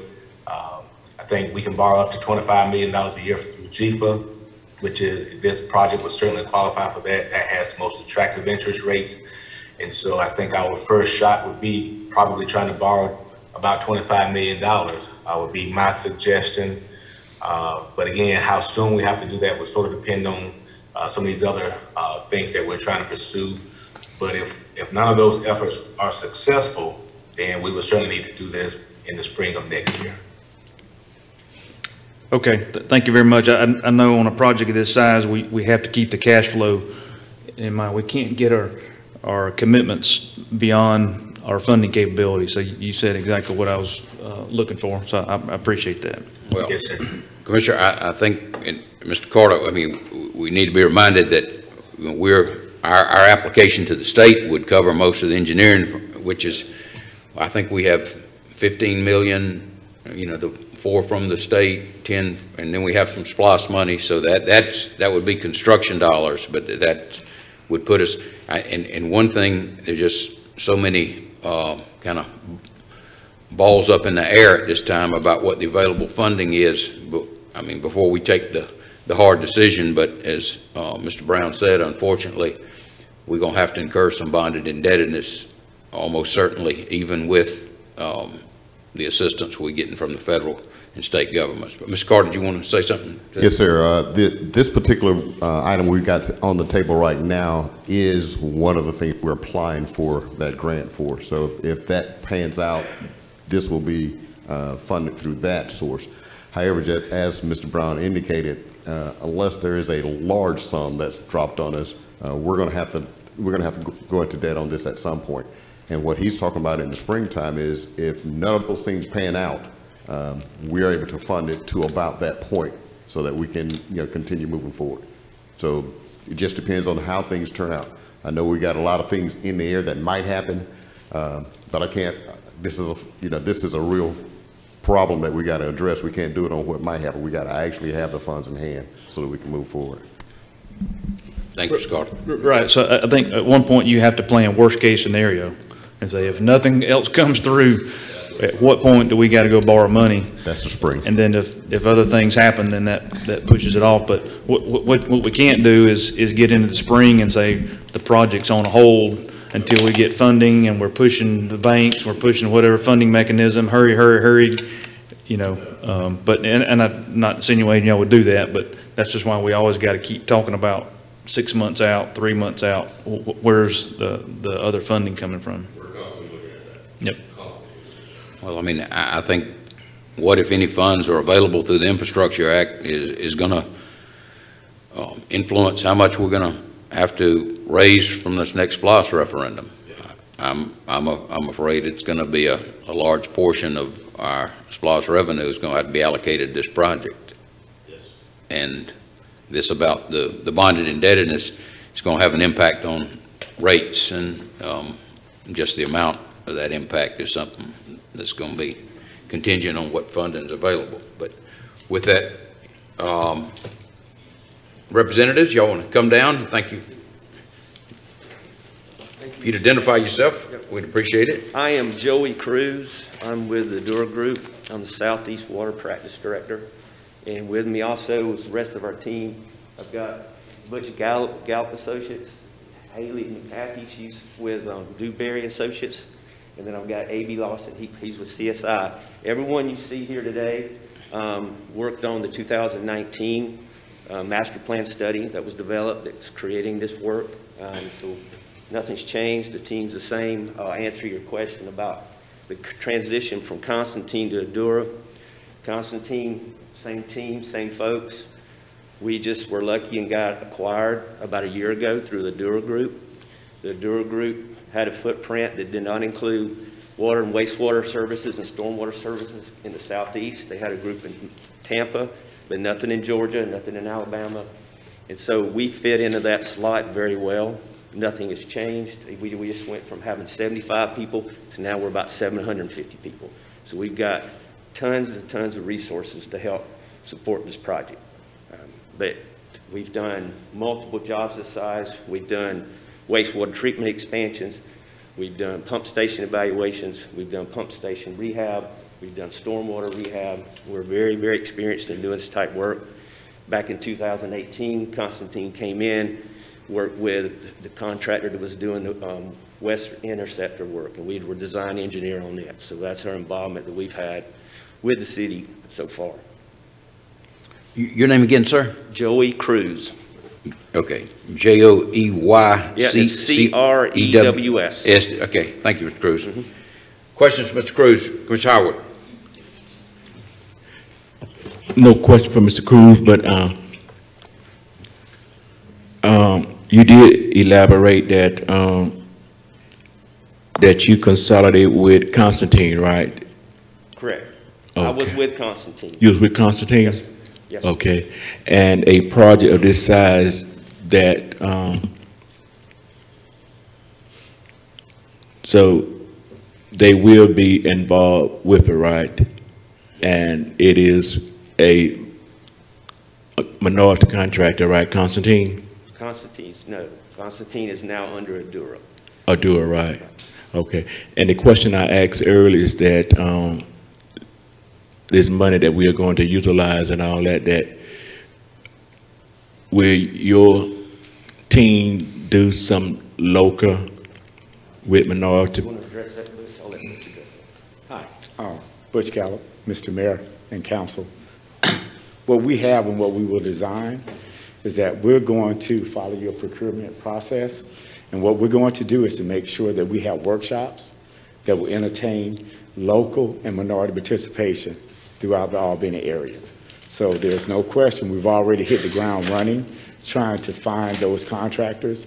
I think that we have the listing that's already been provided, and we're going to utilize also vendors that actually bidded on this process as well and were unsuccessful.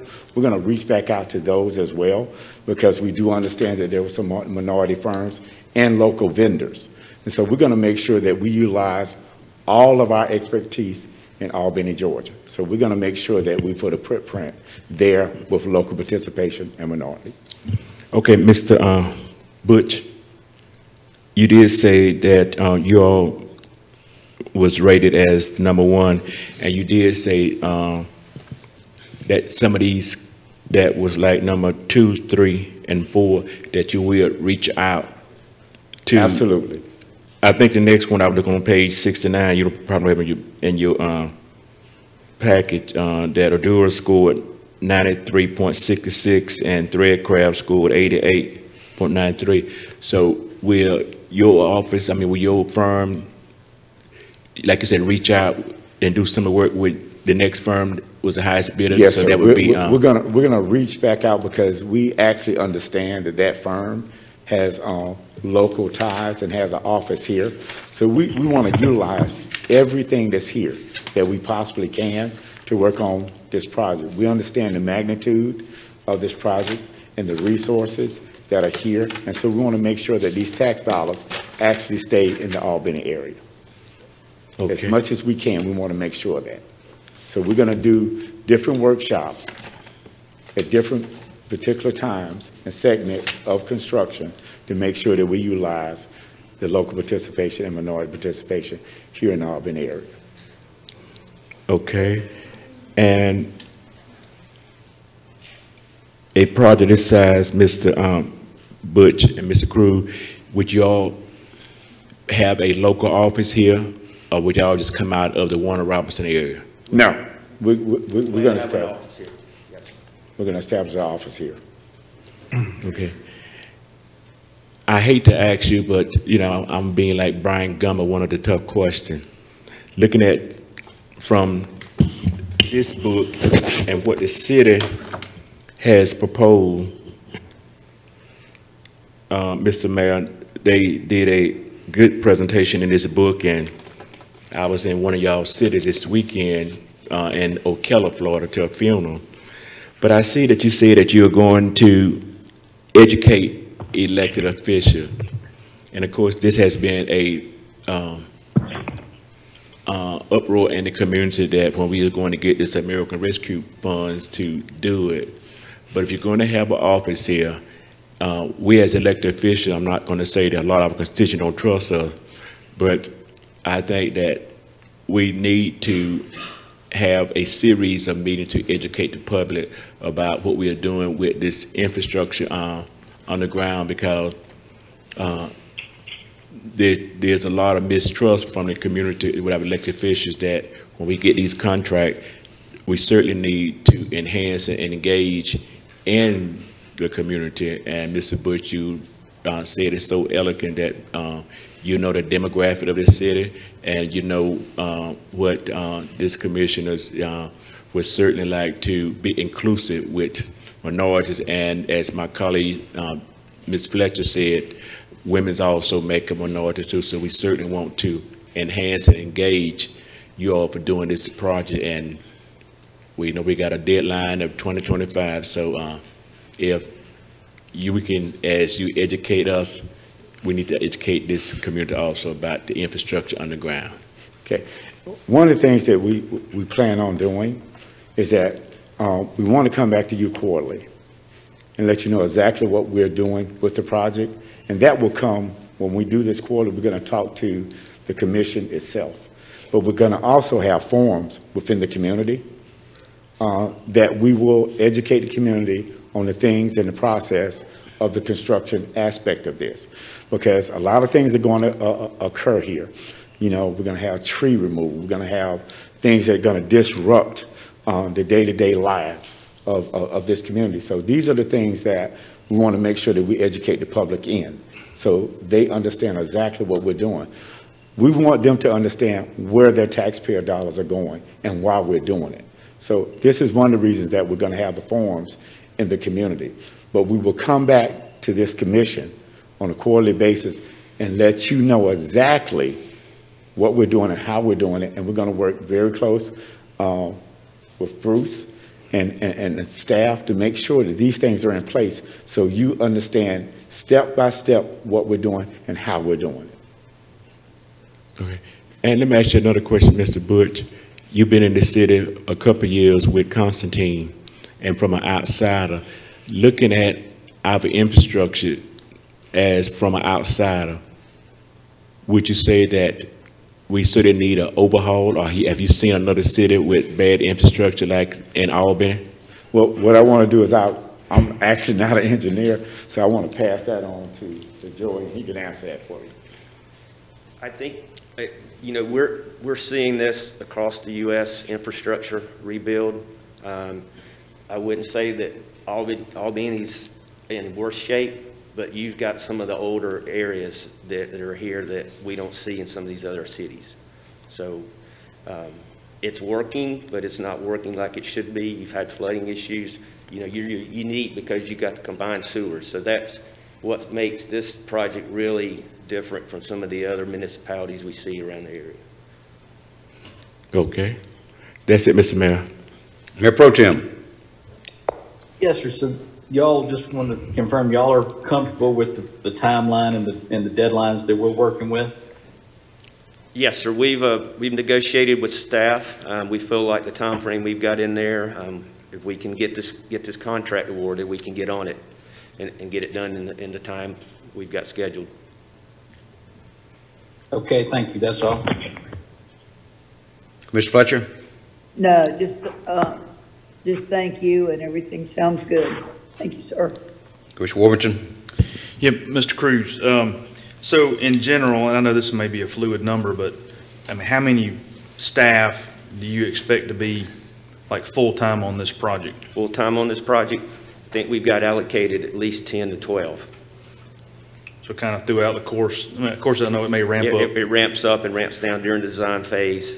A lot of program management, I should say, is going to be involved in this. You know, we're going to have multiple contracts going on. As Mr. Gallup mentioned, a lot of public involvement. You know, you're tearing up streets, you got garbage collection, you got mail that's got to get through, so all that's got to be coordinated. There's a lot of project management that's involved in it. Okay. Of course, sounds like y'all are very experienced in sewer, but from a CSO separation, have you done CSO separation in some other cities? We did some in Augusta. We've done that before. And like I said, Commissioner Howard, y'all are kind of unique. Y'all are about the only ones left in the state of Georgia. Yeah, hence our deadline. Yeah, we kind of strung it out as long as we could. Kicking the can, as I say. That's right, yeah. So you kind of alluded to it. You know, one of my concerns of this whole project is not whether y'all can design a pump and a pipe and pump fluid from point A to point B. It's going to be the disruption to the neighborhoods and to the community. Yes. So as you think about that, you know, how are y'all suited to, again, not to design a line and a pump, and that's simple engineering calculations, but you know, you go into a neighborhood and you're about to dismantle somebody's entire front yard, front driveway. It's going to disrupt their grocery habits, their going to work habits for a week to a month or 2 months. You know, how are y'all going to help us with our community and with our constituents? Because we're going to get some of the phone calls. Y'all probably get some phone calls, but it's going to be hard for our community to kind of digest this once we start tearing up our streets. And we've been through this before. You have to be very upfront. You have to educate. You have to let the public know what is about to happen. You know, their street's going to get very disrupted. But the way we approach it is we're mindful. We're an extension of you. We're an extension of the city. We want to minimize those phone calls. We don't want that to happen. So our whole process is sitting there trying to sit in your shoes and think what should happen here? How do we get that message out, and how do we control that? You know, educating the contractor, making sure the contract documents are clearly stated what their involvement is, how they've got to communicate, so that they've got that built in their schedule. But we have found it very efficient to have town hall meetings in those areas, let them know schedule, let them know what's going to happen, make sure they're reassured that we're thinking about all these things. Like I said, just simple things like getting the garbage collected. That's got to be done. Either the contractor's going to have to haul it to a location it's going to be picked up, or we'll arrange some other way. But, you know, getting in and out of the subdivision, getting out of the street, we've got to look at traffic flow. We've got to look at that. We've got to communicate if there's paving projects that are going on that are scheduled. You know, we're getting ready to come in. We don't want to tear up a road that just got paved, so we've got to make sure we've got that scheduled as well. So those are the things that we're used to doing, and that's our job. That's what we're supposed to do for you. Mm-hmm. So I had separation done on the street where my business is, I don't know, 5 years ago. Mr. Maples probably remember. But I remember vividly looking out the front of my office, seeing the big trench. And dirt. But the other thing is noticing all the utilities, water, gas, everything that's uncovered. AT&T, and I remember on our street, several of us, you know, hit a water line, hit this, you don't have water for a day. even those kind of disruptions are going to be important for citizens, you know, because depending on somebody's habit, they may be home all day and all of a sudden their water's cut. That's a traumatic event for that citizen. And we got to be ready for it. That's right. You have to be ready for it. And all right, if you look at our proposal and if you look at what we initially estimated during the master plan, we're actually below what we initially had. So our prices come down. It's got a little bit more involvement though, like I said, project management in there, and then we've also got what we call subsurface utility engineering work. What that does is exactly what you're talking about. Instead of just surveying the top of the ground, we've actually got equipment that comes out and it picks up what's below ground. Not everything, it's not 100%, but it helps us pick up all these utilities that are below ground. We can get elevations on them. And then from a design standpoint, what that does is it minimizes construction impacts that come back cost us from a change order or disruption. So we're trying to vet all that out as early as we can in the design phase. Mm-hmm. And your street doesn't flood anymore. That's right, it doesn't. Our street, where Short and Polk is now and used to be Giles, that whole street used to be a tremendous flood area. And the last thing, just to kind of end it here, is one of the goals I would like to have is when we go dismantle a street, and we go disrupt a neighbor, you know, is when this thing is all over with. Of course, the sewer is going to be correct, but how can we leave that street better than before we went there? And one thing Mr. Mayfield and I have even been talking about is whether it's adding a sidewalk or adding some amenity while you've got everything. Sure. And that's where we kind of look to you guys and staff is, of course, we are focused on sewer separation. But if you got the street completely dismantled, what are some things you can come back when you put the street back together? You put it back together, maybe with a sidewalk, maybe with a crossing, maybe with some amount of change, so that that street is better off than before we touched it. Right, and one of the things that's nice with the expansion of us to Endure is we've got plenty of those people to bring in board. They do a lot of civil work, they do a lot of street scrape work, they do new development type work. So we get them involved to look at that, to see if there's anything we can improve, or if there's any codes that we need to get the streets up to, so that all that gets looked at.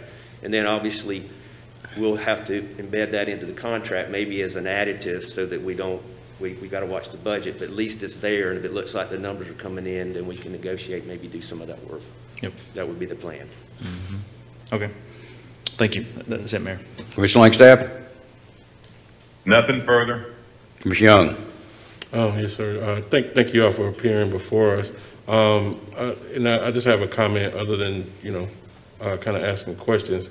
And I appreciate the education that, you know, will be provided to our citizens in terms of what the project is.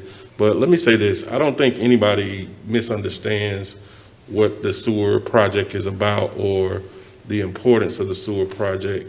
What the community has talked about is the prioritization using the funding that we know was very discretionary. And again, going back to the American Rescue Plan, we understand that the first part of that money was discretionary, and the commission, the majority of the commission, decided on different priorities. That's not a misunderstanding of the sewer system project. That's not a misunderstanding of or disinformation, as was said. That's just a difference of opinion based on what could have been done with that money for the community. So when we're talking about that situation, just understand, people understand about the need for the sewer system project. Again, you know, since I was a little bitty boy, we know what ran into the Flint River, because many of us on this side of town would have to walk past the river, going to Albany State or going to wherever, and we always knew not to eat fish out of the river, based on, you know, sewage and other things that were going in the river. But based on that timeline, when the river became a viable thing to people and this community, then they wanted it to be cleaned up, and that's valuable as well.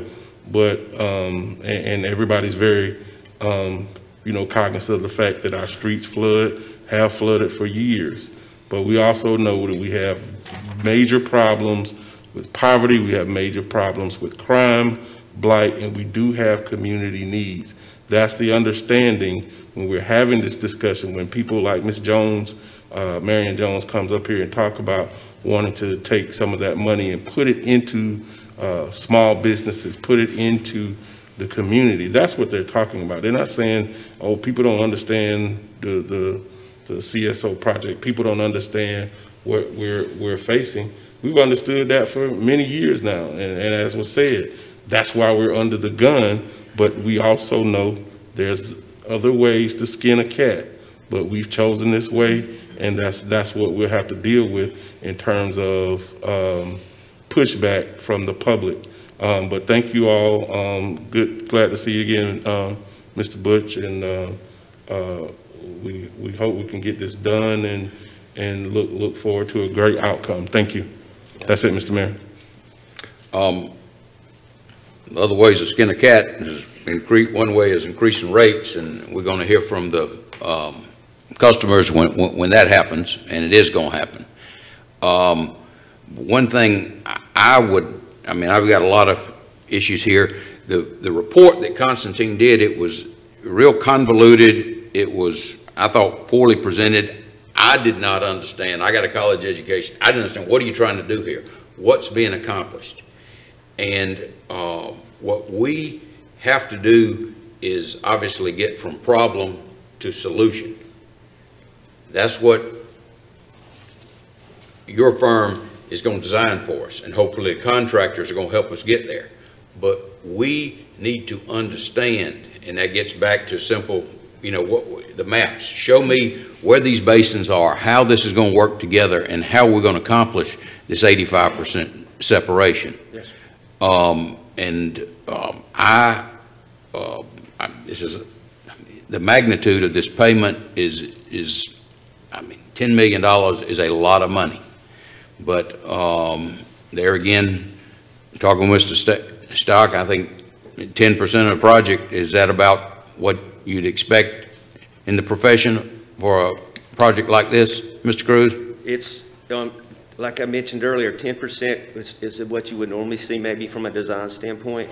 We've got some more in this though, because we've got more program management. There's multiple projects going on. There's a lot more involved with that. And then also, I mentioned we're doing additional utility investigation work that's not normally common. Normally that's just done, you do surveying, and that's not there. So we've had some additional funds in there to do that. Then there's also some discretionary numbers as part of that. If you look, there's a base fee that we've got established, and it's running just shy of about 14%. But then we've got the additional services, and all those additional services we've got in there are all up to the discretion of staff. If they choose for us to do that work, we get authorization from them, we give them a budget, we spend it. Otherwise, it doesn't get spent. Okay. And, your employees who are working on this job, are they charging an hourly fee? We'll negotiate that with the city. Typically, what you'll do is there's a percent of completion work that's done on the initial design phase, and then when we go into construction, then it becomes more hourly related, where we have someone out there working. You don't want to pay somebody out there 8 hours a day for a week. So we'll use their discretionary, but we only charge them by the hours that they're there and they need to be. If it's raining, you don't want to be paying for them. So. Okay, but what you're saying on the front end, on the design, This design, we normally negotiate, try to go with what we call a percent of completion. So there'll be percent of completion as we hit milestones, 30% design, 60% design, 90% design.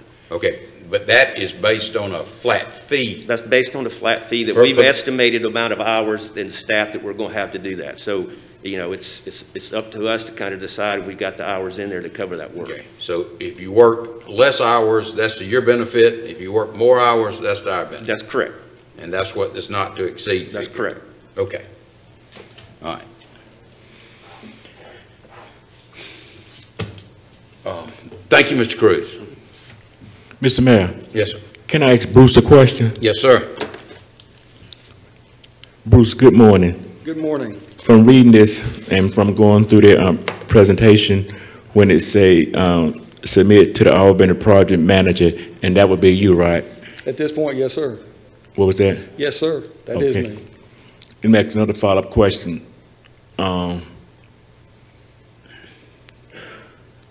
If you win the lotto and leave the city, who will be next in line? At that point, I don't care, but, and all, you know, all seriousness, we have other staff members that can pick the ball up and run with it, so. Okay, so behind you is Mr. Hughes, right? If he wins the lottery first, you can write him off, so. Okay, and let me go back, Mr. Mayor, and ask another question. When I'm reading through this and made a lot of note, and this, Mr. Cruz probably can answer this, a doer shall not be responsible for the following: removing or restoration of asphalt, concrete. Assumption is that Albany crew will avail to remove or restoration in asphalt. And Mr. Cruz, can you explain this? Consultant will not be responsible for any unmarked asset or damage to buried asset caused by others. Yeah, so the asphalt concrete removal, we have, as I was mentioning earlier, we have the subsurface utility engineering crews that come through, and to verify what pipe underground may be, it may be underneath pavement. And we can cut a small section of pavement out, dig down and verify it, and then we can put asphalt back in or concrete. But if it becomes an expansion, we've got to dig, you know, across the street, or we've got to dig up a lot of sidewalk, then that starts getting out of our purview. We're not in that kind of business. We can put some small asphalt down, concrete, but you don't want us putting sidewalks down. I'd rather somebody that's got more experience at that. So we push that off on the city to do that work. Okay, thank you. We don't expect very much of that. Okay, thank you for your clarification. That's it, Mr. Mayor. Anybody else? Okay. Thank you, Mr. Cruz. Thank you all for coming down. Next item on the agenda is a request to accept a grant in the amount of $45,000 from the ESG program. Ms. Brown, Ms. Fields, Just getting my book. Thank you, sir. Good morning, Ms. Brown. Good morning. Community and Economic Development is here today to seek the board's acceptance of a $45,000 grant from the Department of Community Affairs Emergency Solutions Grant Rapid Rehousing Program. The purpose of the Rapid Rehousing Program is to assist homeless persons housed in local shelters with security deposits, utility arrearage, utility deposits, and rental payments. The city partners with homeless agencies such as Liberty House, Open Arms, and HUD VASH for Veterans, who refer clients in need of financial help to assist in moving the client out of shelters and into stable and affordable rental housing units.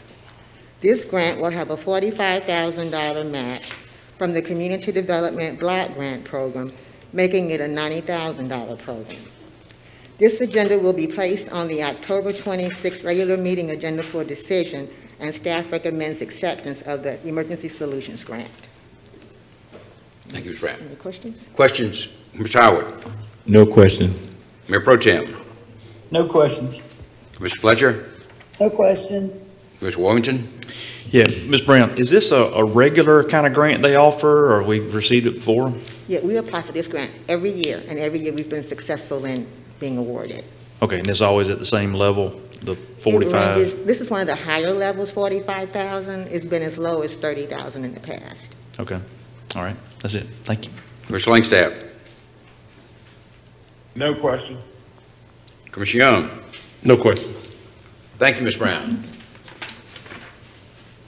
And the next item on the agenda is authorizing staff to apply for and accept the annual fiscal year 2023 Urbanized Area Formula and Transit Planning Grants. Mr. Hamilton, Ms. Fields.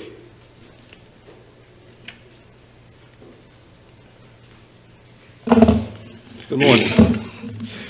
This is an annual application process that we go through for Albany Transit operating capital grant and transit planning grants.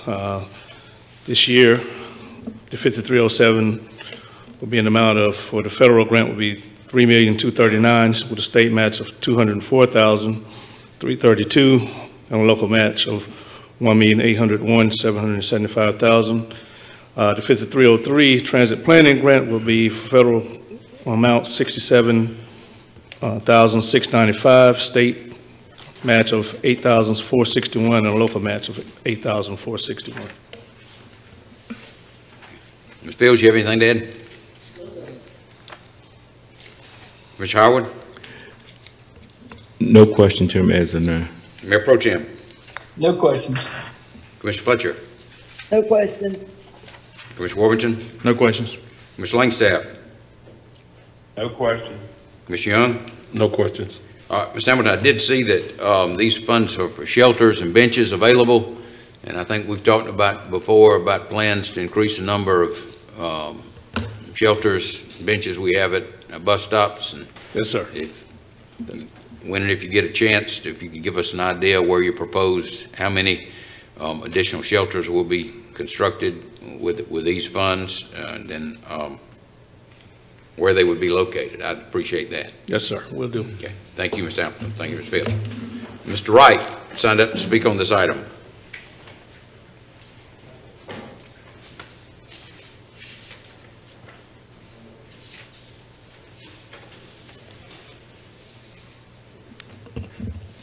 Mayor and Commissioners gave you a handout on this. Again, if you would look on the third page of your handout, this information has been highlighted for you, either with underline or brackets. If you look at that first paragraph that has Appendix B on the top, it explains what is required here.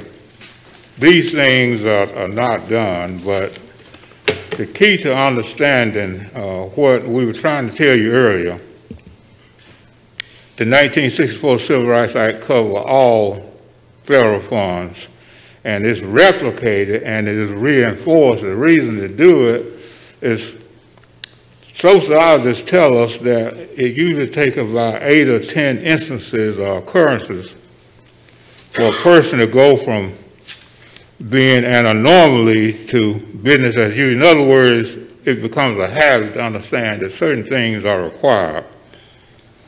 And what page, this will be on page 99 in your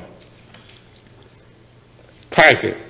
It explains that you have to have public and community participation when you're doing this. You cannot just come out here on a curve and go and start doing work without having it. The NA code for this is 541-613. It falls under the DBE program. And as I was trying to tell you earlier when we were bringing to you about the page that we're going to provide to you when you spent $50 million and no public participation, no inclusion. One of the things that President Johnson was telling the nation is the 1964 Civil Rights Act dismantled all of, at least in theory, but also in law, dismantled discrimination. So one of the things that one had to do was to understand what triggers it and what it means. The first thing required, and why this public information report is to understand that you have to have inclusion and you cannot prohibit, hinder, or deny anyone participation. So that's what this is underscored for you to understand. Now, if you look on page 99, you look at number 3. Again, it is not a policy issue, it is an issue of law. What we're telling you now is you are already required to do this, and you've been required to do it for 57 years, and you have not. Well, look over on the next page.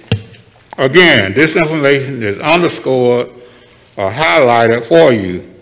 Now, you'll know the City of Albany does not have any of these things, so you're getting money, and FTA knows or should know that you're not eligible to be getting this 5307 and 5339 and 5339 of funds. If you look at the second whereas, And then look at whereas number 3, it spells out reinforces the 1964 Civil Rights Act. Now, why do you think they put that in there if it's not required or important? Gave you 57 years and we're still not doing it, and then do not understand why it is brought back to your attention.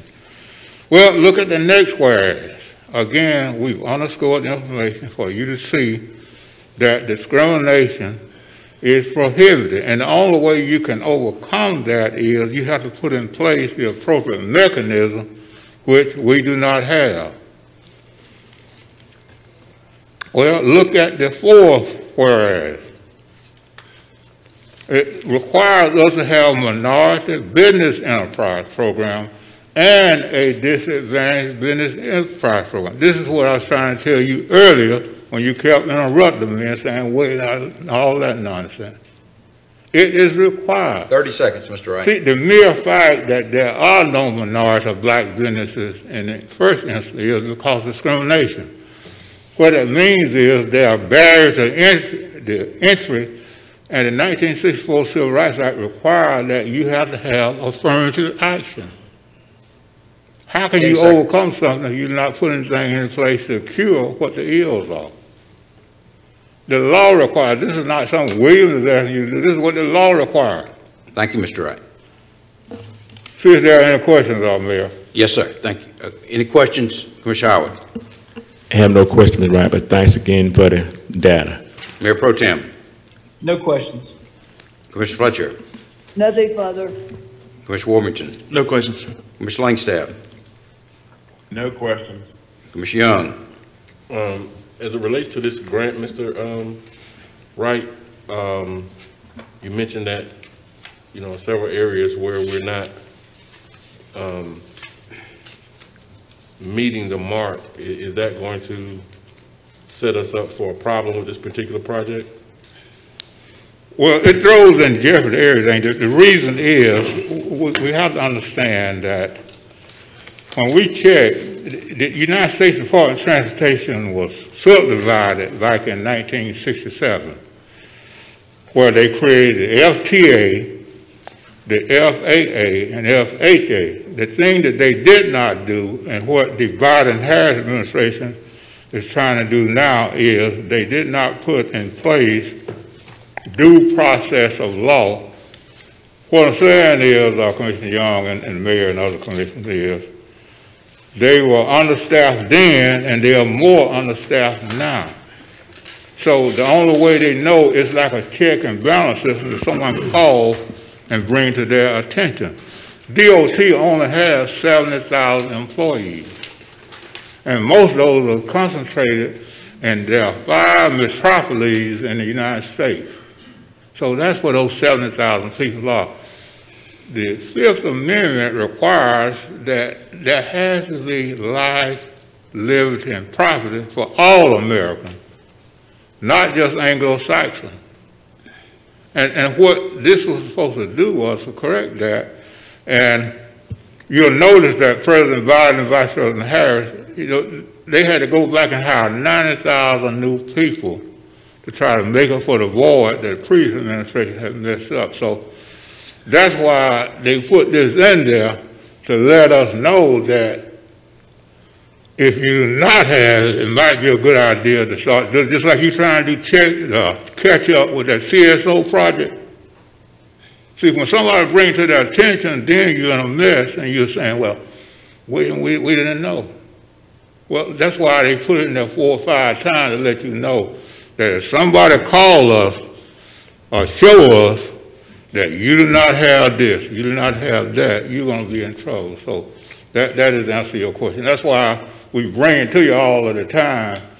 You have to have affirmative action. That's what that page 100 is showing. You cannot just say, as one vendor just said, he could not find any minorities that were qualified. See, because that's an easy excuse to give when you haven't tried. Diversity and inclusion, and that's been in law for 57 years, and we're still fighting that battle. 57 years. So that's what it's to it. So we'll bring something back to you, I think, whatever date your meetings are in November if we do not meet sooner in court. So I can tell you that. Thank you, Mr. Wright. Thank you, Mr. Wright.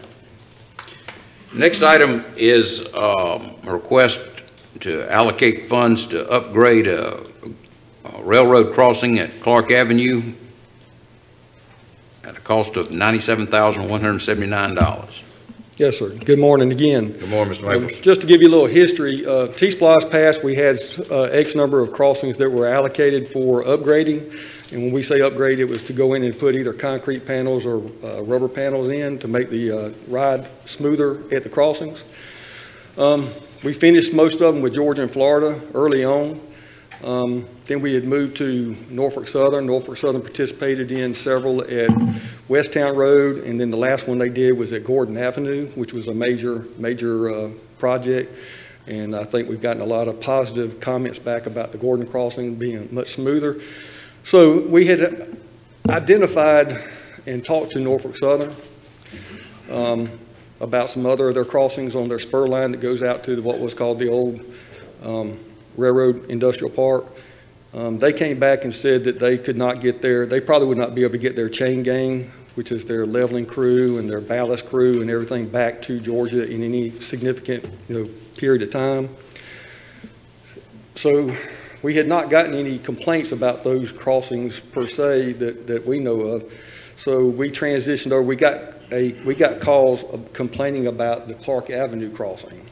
Clarke Avenue crossing was done to Georgia and Florida specs back in 2015. We had identified it being a problem.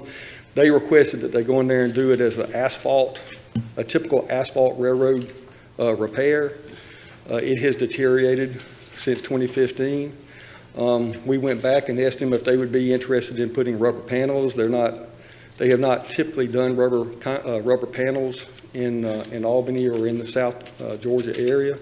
They were amenable to the fact of doing the rubber panels, and we thought it would be a good solution in that area. And at this point, we've negotiated with them. We've come up with the price for doing the improvement to the crossing, and we're asking for approval to move forward with Georgia and Florida to improve the crossing at Clarke Avenue, which is near Village Street. Mr. Howard?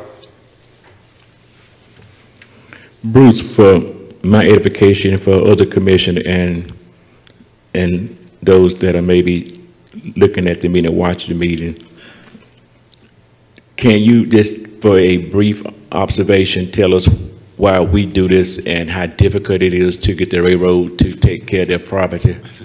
Yes, sir. We do this because of the rideability. If it jars people's cars, it's unsmooth, it causes them to slow down to make that transition across the railroad tracks.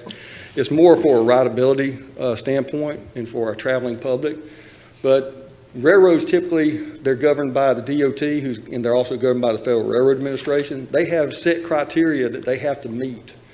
And if they meet that criteria, if you go out there and you look at the slope and you look at the elevation and you look at all these things that DOT requires us to go look at, they don't have to go back and do this. They can go back in and they can go cut the asphalt, they can come in and patch it. And as long as it meets that criteria, that's the minimum standard that the railroad has to do.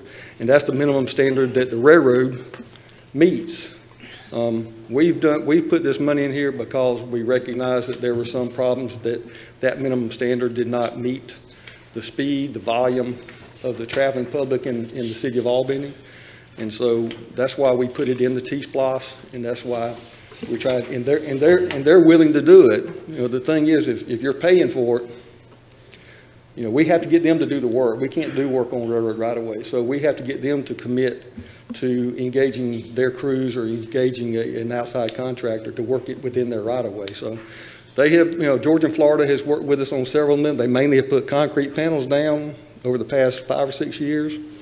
And I think most of them, I think you would agree, but most of them, the rideability has greatly improved.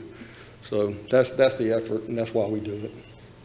So, because I get a lot of calls from my constituents, so if they're going across the railroad track and one of those nail spike damage their car or their tire, so would they take the claim to risk management or? That's usually where we either route them straight to the railroad and let the citizen complain to them, because it is their right of way, it is their track, and they're responsible for the maintenance and upkeep of it. Okay, that's it, Mr. Mayor. Mayor Pro Tem. No questions. Commissioner Fletcher. Nothing further. Commissioner Warrington. Nothing further. Commissioner Langstaff. No questions. Commissioner Young. No questions. Yeah, Mr. Mayor, just where on Clark Avenue is this crossing? Between what roads and what roads? Well, I know it's near Village Street. Village Street runs parallel to the railroad track. It's just as you come past, see, I have different names for the different businesses out there. There's a business on the south side.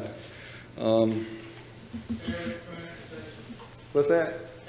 Yeah, that's it, transportation. It used to be Terra Foods, but but then they moved to the industrial part, the Turnerfield Industrial Park. But it's just as you're coming from coming down Clark Avenue, and you're coming past Maple Street, and you continue, you'll get to the crossing, and then you get Village Street, and you keep coming to Coates and Clark. So it's that spur line right in there.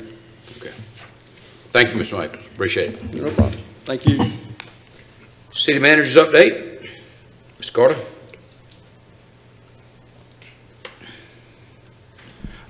Good morning.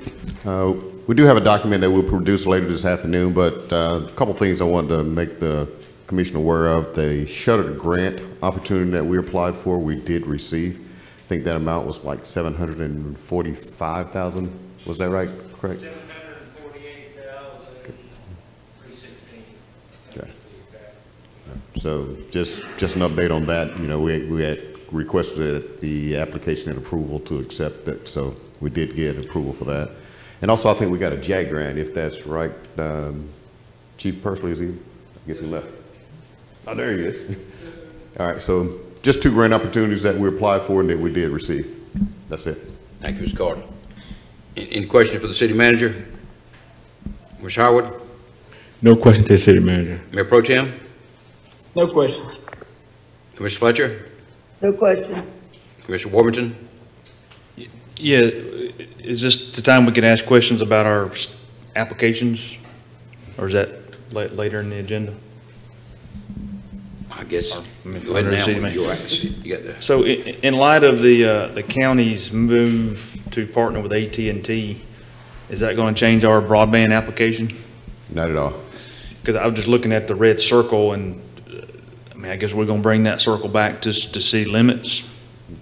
No, we're still planning to do the exact same thing. I think the problem is going to be for us is that we have an application and the county has an application. It's probably not going to look favorably on either one of us at that point. So I don't really know how that's going to play out. But we didn't change our plans as a result of their application. Were we given an opportunity to bid on their work? Actually, earlier in the year, the county administrator had asked us if we would partner with them. So this was a total surprise to me that they had changed direction. So I guess did we decline then, or? No, we actually accepted. We were moving forward with thinking we were partnering. I was going to say the same thing. I think it's going to hurt both of us because it's going to confuse the committee. That's looking to allocate the funds when you got 2 entities that include each other but are looking at 2 different providers, and let me see what else. That's it. All right, thank you. Well, obviously, as Mr. Carter was explaining, we tried to enlist, not only coordinate the county, but enlist the county. We had been advised that the application would be more favorably received if it was consolidated in city and county, but at this point in time, I guess we just have to take the approach that we want to serve the designated areas, and if the county is, their application is not approved, then we will proceed to serve those areas. But that's, again, what Mr. Carter has explained to us about the difference in rural areas and areas in distressed neighborhoods which are underserved. It's not synonymous, but I mean, that's just the reality. I guess the county commission made that independent decision that proceed with AT&T, and like I say, I would like to know, I assume AT&T has a statewide or even a national initiative accessing these federal funds. But they do, and they have some lobbyists that's kind of help their process along also, you know, so that kind of puts them in a different position than we are. But yeah, we at this point, I think it's still in our best interest to pursue what we originally decided to pursue. Yes, sir. Yes, sir. I mean, it's the county's proposal, as I understand it, is all in the unincorporated areas. So if we abandoned our request, we would basically be abrogating our obligation to provide broadband in the distressed neighborhoods where we don't have that option at present. So, this is true. So, Commissioner Langstaff, any questions for the city manager? None at this time. Commissioner Young? No question. Okay. Other business? Commissioner Howard? Mr. Mayor, and to the city manager of the building, and I received several calls from business owners in the 1100 block of Blaylock Street, is that they got a school crossing, the cameras there, and they was one that Mr. Carter could a flashing light be there to let them know there's a school zone. I think several of the owners, drivers have gotten tickets from not seeing the sign early in the morning. So that's something that we could look at. They want to know, could it be installed a flashing light to say that that is a school zone? I think we meet the minimum requirements for the signage, but I think we have to work with the school system about the lights. Is that right, Bruce? Yeah, that's correct. We don't control the lights, sir, but the signage is there. Okay. And Mr. Mayor and to the commissioner, as we heard in the past, and you did send the letters out several months ago about establishing a minority procurement office with in concert with the school board and the county commissioner. And I was wondering, since they have not replied back to you, is that can we look at it for the future of establishing a minority procurement office for the city only?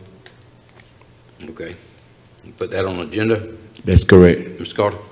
Okay. Yeah, that's not a problem, but that, understand also, this is something that is an interest of mine also, and working with procurement, kind of understand what those issues are, how we stand this up, how we move forward with some kind of plan. But this is an issue that's on my radar and actively being worked as we talk. Okay, thank you. Okay. That's it, Mr. Mayor. Other business, Mayor Pro Tem. Nothing at this time. Commissioner Fletcher.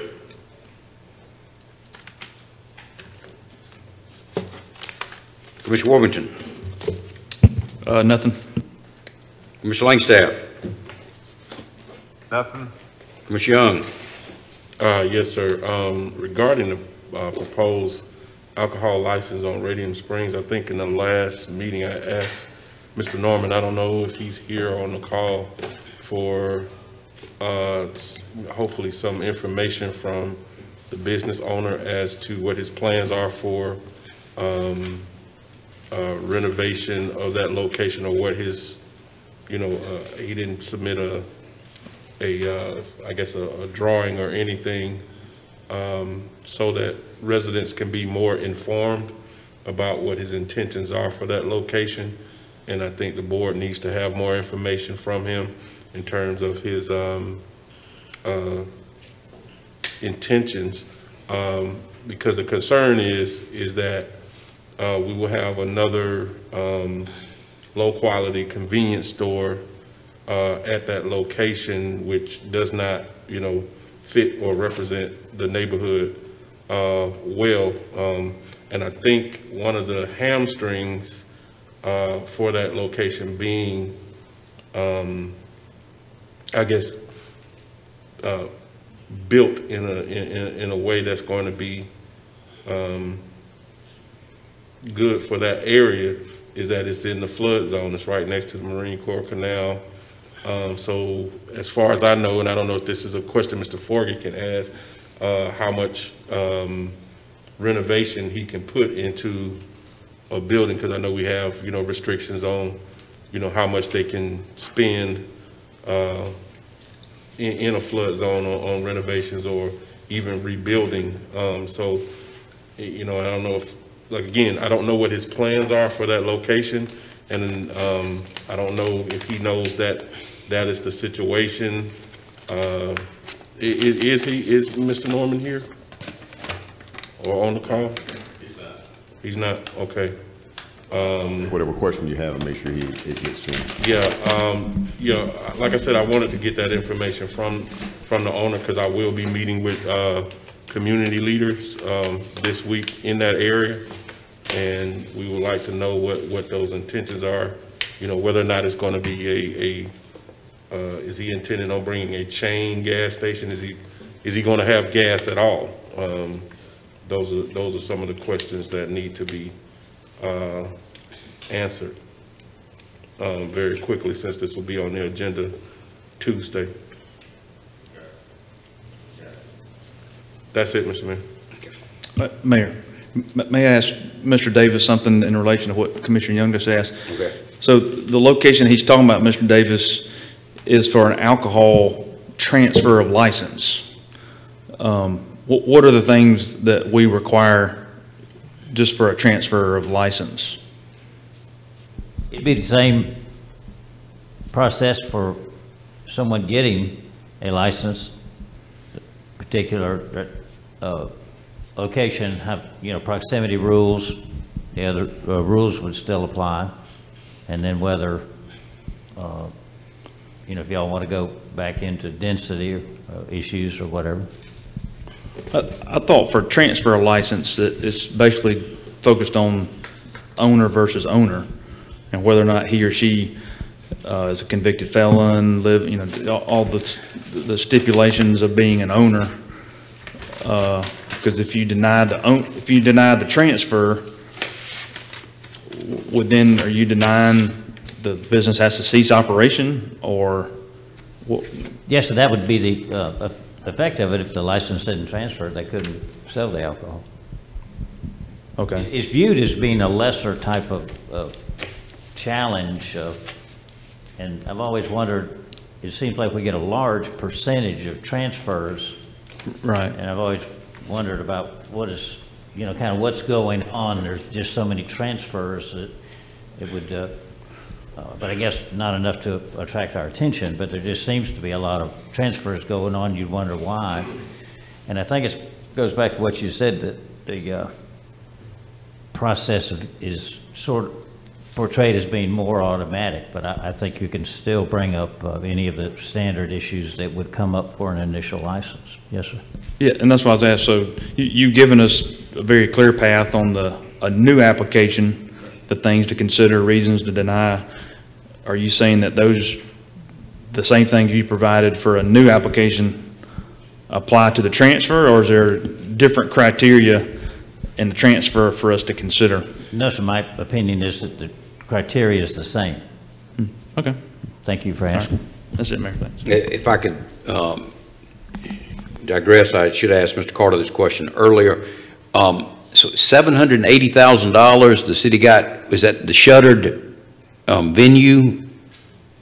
Or what was that grant? It was $748. It was a shuttered venue. And what facility? For our Civic Center auditorium. That was that grant for those type facilities. As long as you have seating capacity. Yes, sir, right. Do those funds go to Spectra or to the city?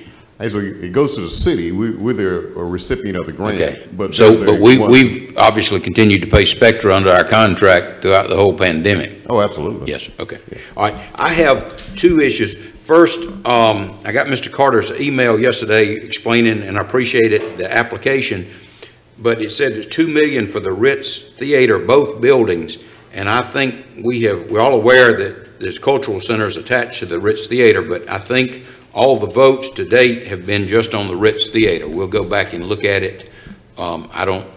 Right. That's actually what this was for. We already have 2 million for the Culture Center. Yes, sir. Yes. No. I thought that was for the Ritz Theater. No, I think that was first. Well, we'll find out. I think everything has been requested and obtained for the theater itself, but we'll find that out because the minutes will bear that out. Okay. Secondly, I want to commend Mr. Davis's office. We got in contact with Mitchell County, Baker County, Decatur County, possibly Seminole County, the city of Camilla, and possibly the cities of Bainbridge and Newton. They were kind enough to give us a resolution in support of our request for funding, and what I would ask, Mr. Carter, if somebody from staff would just draw up a letter to each of those bodies, and I think on behalf of the commission to say we appreciate your support. I think that would be appropriate. Absolutely. We'll get it to you for your signature. I think it'd be better coming from the mayor back to those bodies. Okay. Because from what Senator Sims said, that shows it's a regional benefit to the request, and I hope it'll enhance our prospects for securing funding. Now, lastly, items for future agenda. Commissioner Howard. Mr. Mayor, in reference for future agenda, Ms. Veronica did email us about the pay scale study, and so we don't have to take a vote on that, or just get the blessing, or what? I think the prudent thing to do would have a vote, wouldn't it? Actually, there's no vote required to do the pay study. There's not going to be a vote required if we actually do something with the pay study, but there's no vote required for the pay study. Okay, all right. And when was the deadline? I saw November 30th. Right. Our current contract ends at that time, but that I think we're considering extending the contract anyway, because that's a yearly contract that we've already had. Could I suggest we put that on the agenda? I saw Commissioner Warburton's response. He said if it's not going to cost us anything, let's go ahead and get it if we're paying for it. I mean, it makes sense, but even if it doesn't require a vote, I think it'd be the best thing to do to have the consensus of the commission to go forward. I certainly would support it, but maybe if we have it on the first work session in November, and then we can go ahead. If we don't need a vote, we don't need a vote. But I would like us to discuss it in an open meeting, and I think everybody needs to have an understanding of what the pay study entails, and what we need to understand what the ramifications of that pay study are. Yes. We're bringing it forward as an information item just so that we can have that discussion and understand the ramifications is, hey, that pay study say, we need to raise everybody's salary. Now, there's going to be some, especially if this body don't have the appetite to do that, then there's going to be some repercussions, as you know, from the employees that say, why you do the pay study if you're not going to do anything with it. So just be aware, pay studies are a good thing, but it sets a bar sometime that we may not be able to achieve. Okay. Is that Go sufficient? for it. Fine. Okay. Mayor Pro Tem, items for future agenda. Nothing at this time. Commissioner Fletcher. Commissioner Warburton.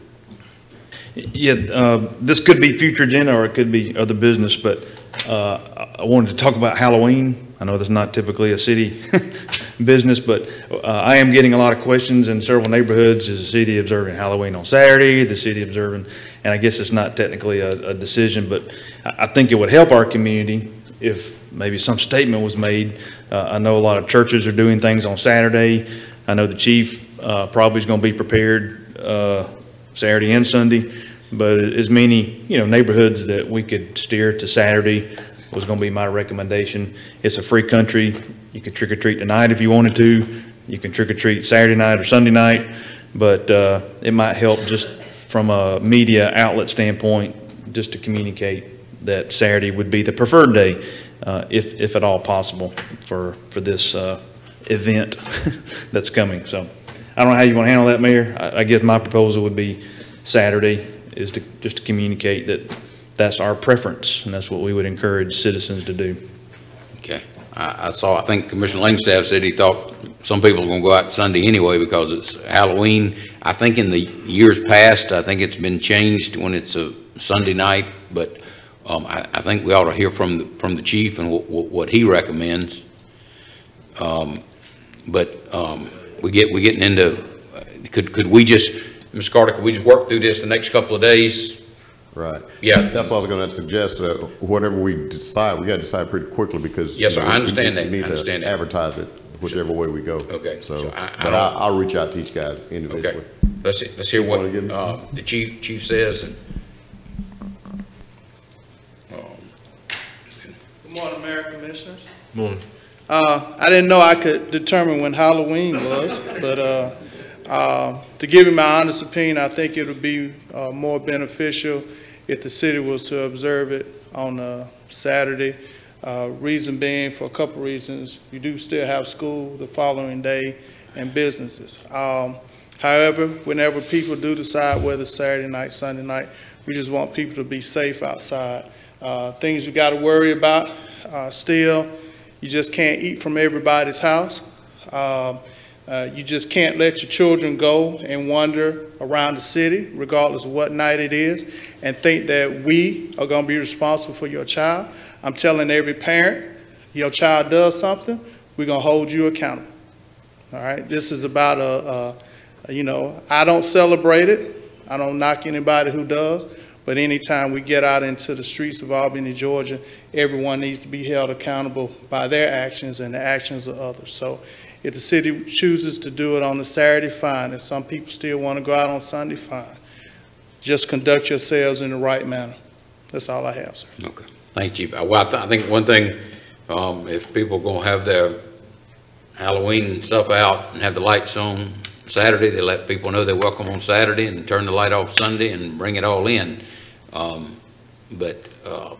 I do think we need to, if we're going to encourage people to celebrate or whatever you do, Halloween on Saturday, we need to, I would suggest that if anybody's got a strong feeling about it, I don't, let's kind of get together and we make a decision by the close of business tomorrow and then put an announcement out. Is that sufficient? That's what I was going to say. We just need to make it quickly so that we can have time to send out a press release and make some announcements around the city. Is that fair, Commissioner Warburton?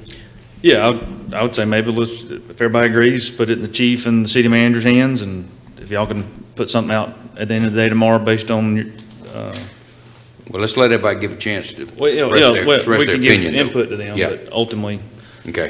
If they could put something out, I think it would just help clarity. Yeah, that was another business. Is that all? I apologize, Mayor, for getting things out of order. Well, I confused myself, so okay. Commissioner Langstaff, items for future agenda? I am fine with the Halloween suggestion for Saturday and nothing else. Okay. Commissioner Young? I don't have any more items for future agenda, but I guess as far as the Halloween thing, I don't necessarily feel like we need to be kind of in that space. As the chief said, there are a lot of people who don't even celebrate it. I think the city weighing in on it kind of may put us in trouble for validating something that some people kind of look, don't take too kindly in terms of celebrating Halloween. So it would be my preference to just kind of stay out of it. Items for future agenda. I've been meaning, we've been getting emails about the fire station at Tiff Park. Maybe we need to revisit that decision. I don't know if we have engineering plans or anything yet, Ms. Carter, but I think we need to, we probably should have had a public hearing on that or something. I saw. Yeah, I think what kind of sparked all this was they went before the Historical Commission to start letting them know about it, and I guess that created some uproar. What I'll do initially is just send you guys out the drawing where we think we're wanting to put that so that you can see that, but otherwise we'll proceed as you say. Now, there's nothing really been done except okay. Well, what I'm thinking is if the majority of the commission doesn't approve of the site, we don't need to be expending time and resources moving forward. But the other thing is... So you want that as an agenda item to go ahead and get your sentiments on the site? Well, I think we need to hear what the public's got to say. Yes, sir. Okay. And then the other thing is come to my attention that some areas of town, drag racing, do you know anything about that, Mr. Carter? Unfortunately, I don't drag race, so I don't know anything about Chief, that. am I off base here? We do have a speeding problem here in town, and there are some areas within the city and the county and the required areas that people like to congregate, and when we find those areas, we try to intercept them as best we can. I mean, are your reports that these people are racing cars or not? What kind of congregation is going on? People just gather up at a spot, and they have drag races normally on isolated streets on the weekends. Okay, so the drag racing is, you've got some reports that this is, okay. I think that is happening, Mr. Mayor, on South ML King, right in front of my house. It's like one of the last houses before you get to the city limits, and it's a straight, probably a quarter-mile thing. And I haven't seen it, but I've heard it. Okay. I've heard well, it.